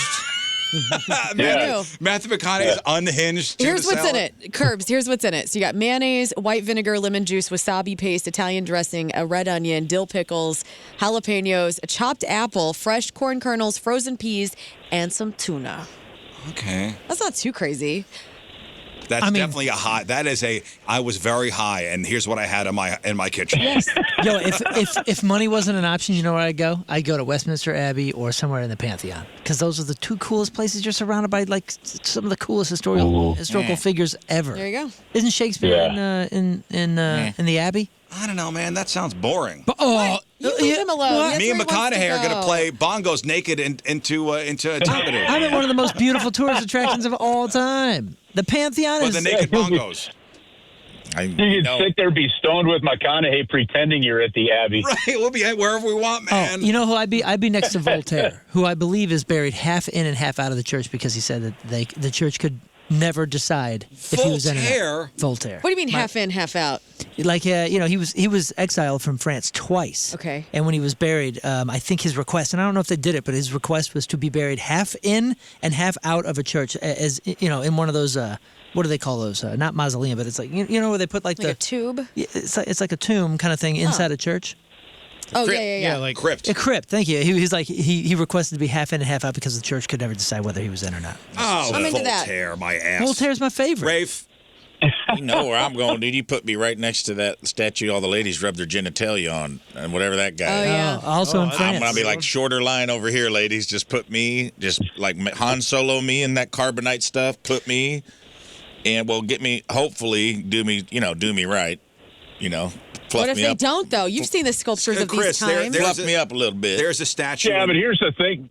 Like we're all going home going to get a what the hell look because nobody said our wives. Oh, yeah, that too. Tim already knows what's going on over here. She's gonna be with me. Gotcha. Our husbands, right? Okay, just checking. Just want to make sure we've got our bases covered, Yeah, guys. she'll be with me. Oh shoot, he's at the Pantheon. So there you go. Oh, the Pantheon. You have another side, Scott, where are you going? Next to Tiny Tim? No, I think wherever Weird Al ends up, I'll go there. Okay. So probably Southern California, beach side. I imagine he's gonna like just be in an air balloon, like his ashes will They're be gonna in a float him balloon. out? Yeah. Well, also it'll be fun because he'll be next to me. We still would never have actually got to like really Right. talk or hang Chris, out. who are you getting buried next to? Me, I think just when I'm put on the spot, I think I'm definitely going. I'm going something like Neil Diamond, where I just love the music, Nice. right? Like where I got Yeah. something I know I'm going to enjoy listening to. I'm dead, I said. Oh yeah, I'm dead, said I. Yeah, but you're going to get tired of the catalog. You're like, Crackle and Coming to Rosie, America literally, your again. bones are brittle. Yeah. Coming What's to that? America again, Neil. Oh, enough with the song. Dude. I think I still have that on a 45 at home. Moon showing us pictures of the Pantheon. Yeah, it's That's a cool right. building. Yeah, that's right. That's I right. get it. It's a cool building. Well, you're saying You- next to people, you there's and a Voltaire. lot of cool people there, man. I'm telling you, great conversation. I'm going to learn a lot. Chris, today is officially day one of the Alexander Steen era in St. Louis, and we've been talking about this succession plan for 2 years now, and it's here. What does his specific brand of quiet confidence and hard work look like when it translates to running an entire front office? You know, I watched I'm up in Pittsfield, Massachusetts right now, and so I wasn't at the press conference yesterday, but I did watch it live. And by the way, for Blues fans that don't know this, like the Blues do an amazing job of putting like all these press conferences and stuff. Most of them they put them live on their YouTube channel. If not, you can get it on and watch the whole thing later. So the access that they give is really something else. But you know, he answered a lot of questions, and the things about Alex Steen is he's very thoughtful in his answers and his processes. He's very deliberate. Even when he first got here in 2008, you could ask him a question, and there might be this small couple-second pause before he answers it because he thinks about the question you're asking. And but when somebody asked him, it might have been Jeremy Rutherford about the team and how he builds. He was answering it, and then his face just kind of smiled. Like there was just this comfort in this answer, and he finally said, bottom line is we got to be a hockey team. And what that means for Alex Steen in the conversations that I've had with him is there's a togetherness. There's 5 men play offense, 5 men play defense when they're on the ice. There's a having your teammates back. There's a feeling of camaraderie in the locker room where, in some ways it's to remind people, Bobby Plager, we're all going out for a beer and, you don't have to stay the whole time, but you got to come for one kind of thing and just be there. So the other aspect of it is, and I think, you're seeing this in these last few drafts where I know he's had a role in part of the discussions, but high character, high hockey IQ. He knows that there's certain aspects of the games you can coach. And the last thing that he said, which I think is really, really critical for him, is your fitness level. Fitness both physically and mentally. And for those that may not know this, Alexander Steen at one point in time was training back home in Sweden during an off season. And he was training with Daniel and Henrik Sedin. Now, the Sedins were the draft picks of the Vancouver Canucks that played together. They're identical twins, right? And they were, a couple years ago, first ballot Hall of Famers into the Hockey Hall of Fame. He was doing the same bike routine as the Sedins. He was training with them. He looked over at the numbers, and he saw like the fitness numbers of the Sedins while they were doing the same routine that Alex was doing, and they were like off the charts higher than everything Alex was doing. And in that moment, he realized, whoa, that like everybody has, athletes, everybody, we all have our aha moments sometimes in our careers and lives and things. And for Steen, that was one of his aha moments when he goes, man, I thought I was working hard, thought I was doing what was right. He goes, I'm looking at guys I have to compete against on the ice and realizing that they're doing the same routine I am, but their fitness levels are just that much higher. That's when he knew he had to find another level. And he's bringing that philosophy to the role of general manager. And that I'm fascinated to see how this is going to play out, because if he had those are his, I guess I would describe what I just said about him as his non-negotiables. Right. Well, free agency starts today, so how do you expect today to play out, or maybe within the next couple of days to play out for the Blues? Rumor had it that Tarasenko may be on the table to come back to St. Louis. Yeah, there's a couple of former Blues that are free agents, both Tarasenko and Jaden Schwartz. from the 2019 Cup team that are free agents and are not re-signing with their current teams. At least it looks that way now. The thing of it is, I don't expect the Blues to dabble too much in the big name market. I don't see them at that point. I see, and a couple of reasons here. I think the trade that brought Connor McMichael over in the Jordan Kyrou deal, and then I think the Mason McTavish deal, bringing over a 23-year-old that was a third overall pick just a few years ago for the Anaheim Ducks, is big. The fact that they bought out or are in the process of buying out Jonathan Duran's contract, they took that contract on in the Braden Shen deal, right? And I see them being still in that market where if a veteran player, and hey, maybe it is a Schwartz, maybe it is a Tarasenko, maybe it's somebody else. If there's a veteran player that's going to be a low cost, high return, 1 year kind of deal, I see them dabbling in that more than anything because they don't want to block. Like when we saw those rookies come up last year, they want to keep that process going. And right now they're already at I think 13 forwards on the roster as is. So they'd have to make some moves to free up some stuff if they were looking at the forward standpoint. The Blues still have roughly $12 million in cap space, and they've already traded for their center, top defenseman. So maybe they'll be hunting for bargains. That's exactly what I'm saying. Like, I don't think that this is a team that isn't there. So what does a bargain look like? And people can debate this. So I'm not saying that this is what they should do. So don't jump all over me here. But like if they look at a Patrick Laine, for example, who 3 or 4 teams later, after being the second overall pick or something like that, and because of his age and all that stuff, comes in and at a league minimum, but a bonus-laden contract, and wants a chance to re-spark his career. I see that being something where if you waive him and it doesn't work out, it doesn't really cost you anything. There will be some players, Tarasenko and Schwartz. These guys can still play. Guys like of that ilk that can still make a difference, add some veteran depth to you. Are they willing to accept roles?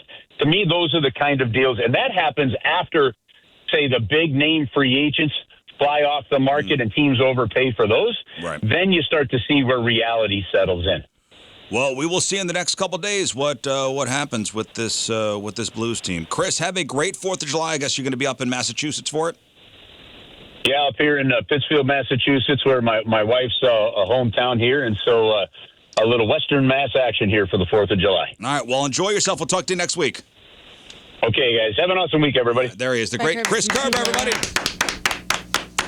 All right, before we hit the break, I think we got time for an email or two. Moon, if you would. Yeah, emails. Good morning. For all of you animal lovers, I needed to share a heartwarming and humorous story that happened yesterday. My wife and I had to take our cat to a vet appointment for routine teeth cleaning. Like most cats, Liam, our 9-year-old American Shorthair, hates... Oh, what a great name for a cat. Liam. Hey, Liam. Liam? You don't like that name? My nephew's that names that. So. Oh.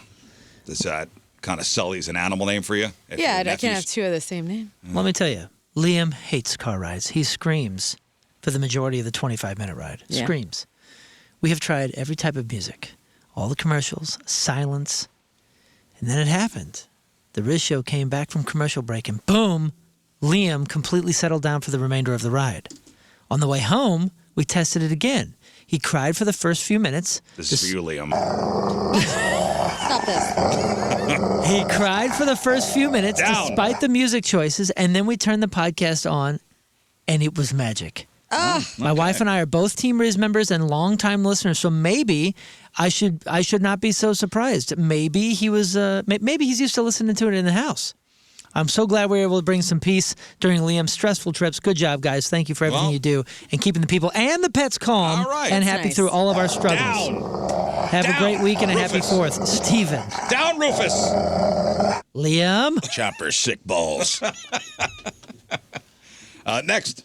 I'm a union carpenter now, but years ago I went to nursing school and I worked as a nurse. There was an elderly patient in a nursing home who had a few odd-feeling lumps on his left pelvic area. Best way I could describe it is comparing it to an air bubble on the tongue of an old-school Reebok pump shoe. Oh.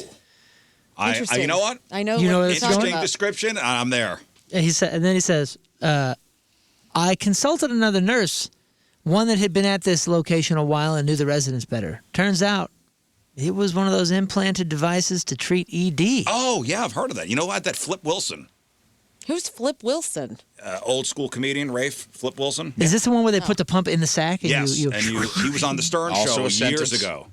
Flip Wilson. I Flip understand. Like Wilson is a Rage Against the Machine lyric too. Yeah, that's right. Really?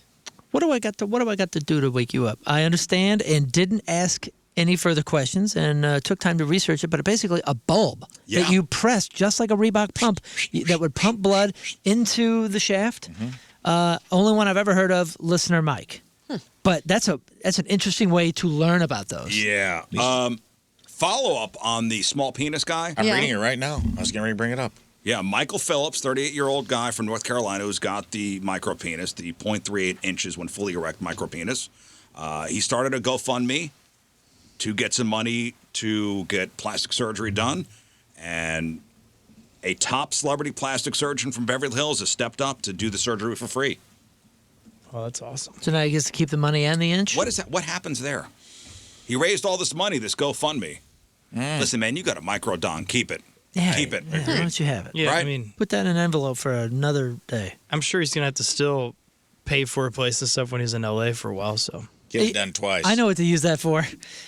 After you've recovered. You know what I'm saying? No? Okay. After you recover.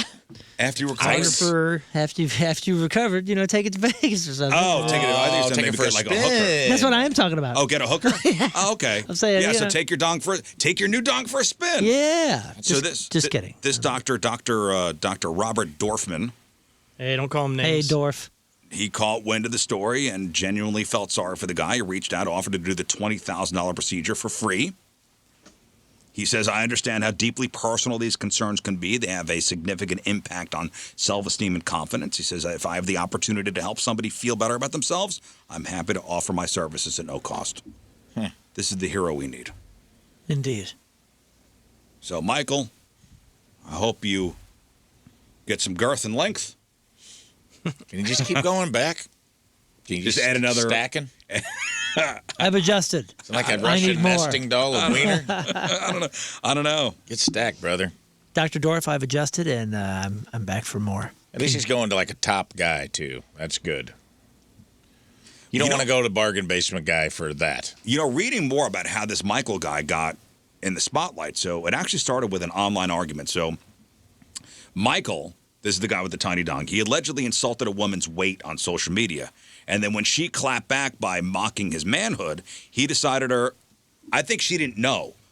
So he said, you're fat. And then she goes, well, you probably got a tiny dong. And then he goes, you have no idea. And sent her a photo to prove just what he deals with. Sent her a photo. Huh. Yeah. Well, I'm not on your side anymore, The guy. woman posted a video exposing the photo, saying it was the smallest thing she'd ever seen, and the video immediately blew up. And then he later defended himself by saying he only sent it to show her that she shouldn't make fun of people with actual disabilities, after he called her fat, by the way. He's actually considered reaching out to Guinness to make the title official as the world's smallest penis ever.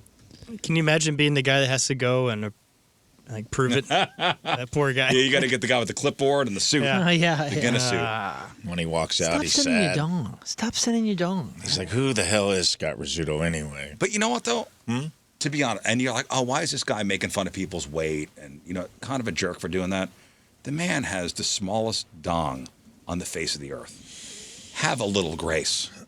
Give him a little grace. You have to be ugly on the inside, but yeah. Give him a little grace. We'll give him a little. We'll give him a little. Give him a tiny bit. Okay, well, you know Like what? a third of an inch of grace.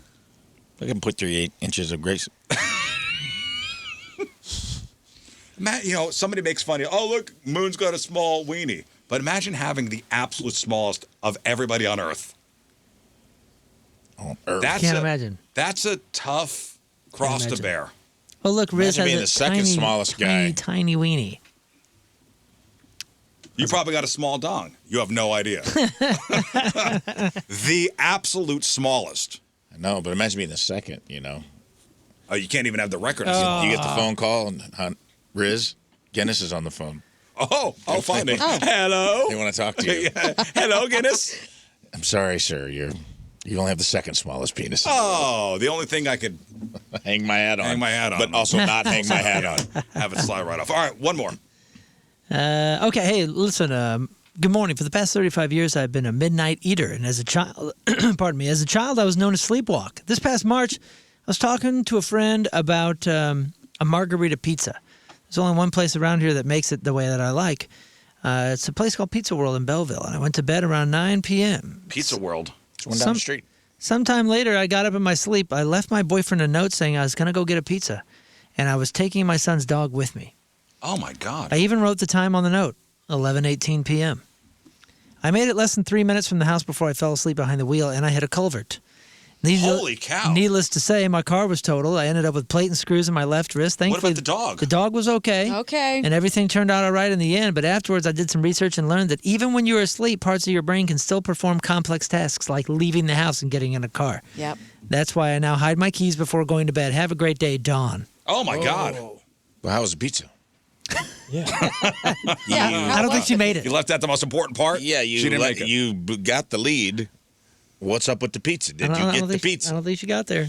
I've said this on the air before, but my friend Jake's mom took Ambien and would sleepwalk, and he was, admittedly, he's like, I was kind of a chunky kid. I loved to eat. And so my mom would come out of the bedroom and I'd be watching TV. It'd be like 11:30 and midnight. And she'd be like, you want a steak and shake? And he'd be like, yeah. And they'd drive the Steak and Shake every night, go through the drive-thru. He would ride with her. She would come home, put her Steak and Shake in the fridge. He would eat his. She would go back to bed, wake up in the morning, open the fridge, and be like, who got Steak and Shake last night? And she would drive? Every night. Oh, my He's like, every night for like 2 months until finally she's like, who's getting Steak and Shake every night? And he's like, I didn't tell her. He's like, I knew that she was sleep driving me to Steak and Shake, but I wanted the food so bad because I was a fat kid. Gotta get you that a I just Frisco was milk, like, dude. she seems good to me. Oh, my God. That's scary. All right, quick break. We'll come back. Moon will finish out with sports. It's 9:18. It's Wednesday. And today's podcast is titled... What's my cool Mexican name? All right. Hey, tickets are on sale in just a couple seconds. 24 seconds. 24 seconds for my birthday bash happening at Del Mar Hall on August 15th. It's Saturday night. Bags Against the Machine. They'll be playing pre-party at Pinup Bowl. So get your tickets in now 10 seconds. All the details at 1057thepoint.com. Moon, what else? Love You, Miss You, Bye. Make sure you get those tickets because Del Mar Hall only holds so many. That's right. Learn. King Scott is going to be playing acoustically at Copper Fire coming up on July 19th at 2 p.m. That's your first time playing there, right? Yes. Whoa. I want people to go see you. I can't wait. And that's a Saturday or Sunday? It's Sunday. Sunday. Don't give too much away. No. Well, I'll be playing all my hits. All right. Awesome. Okay. Love you. And a lot of covers, obviously. All right. July 19th at Copper Fire. Rafe. No notes. Scott. Come out to Copper Fire. All right. July 19th. We'll leave you with a selection from our Team Rizz Member of the Day, brought to you by Hot Shot Sports Bar and Grill from Imperial Lauren Free. It is our Team Rizz Member of the Day. Yeah, girl. And she said, have Learn pick the song. So Learn did. Enjoy it. We'll see you tomorrow. Bye. Energy up.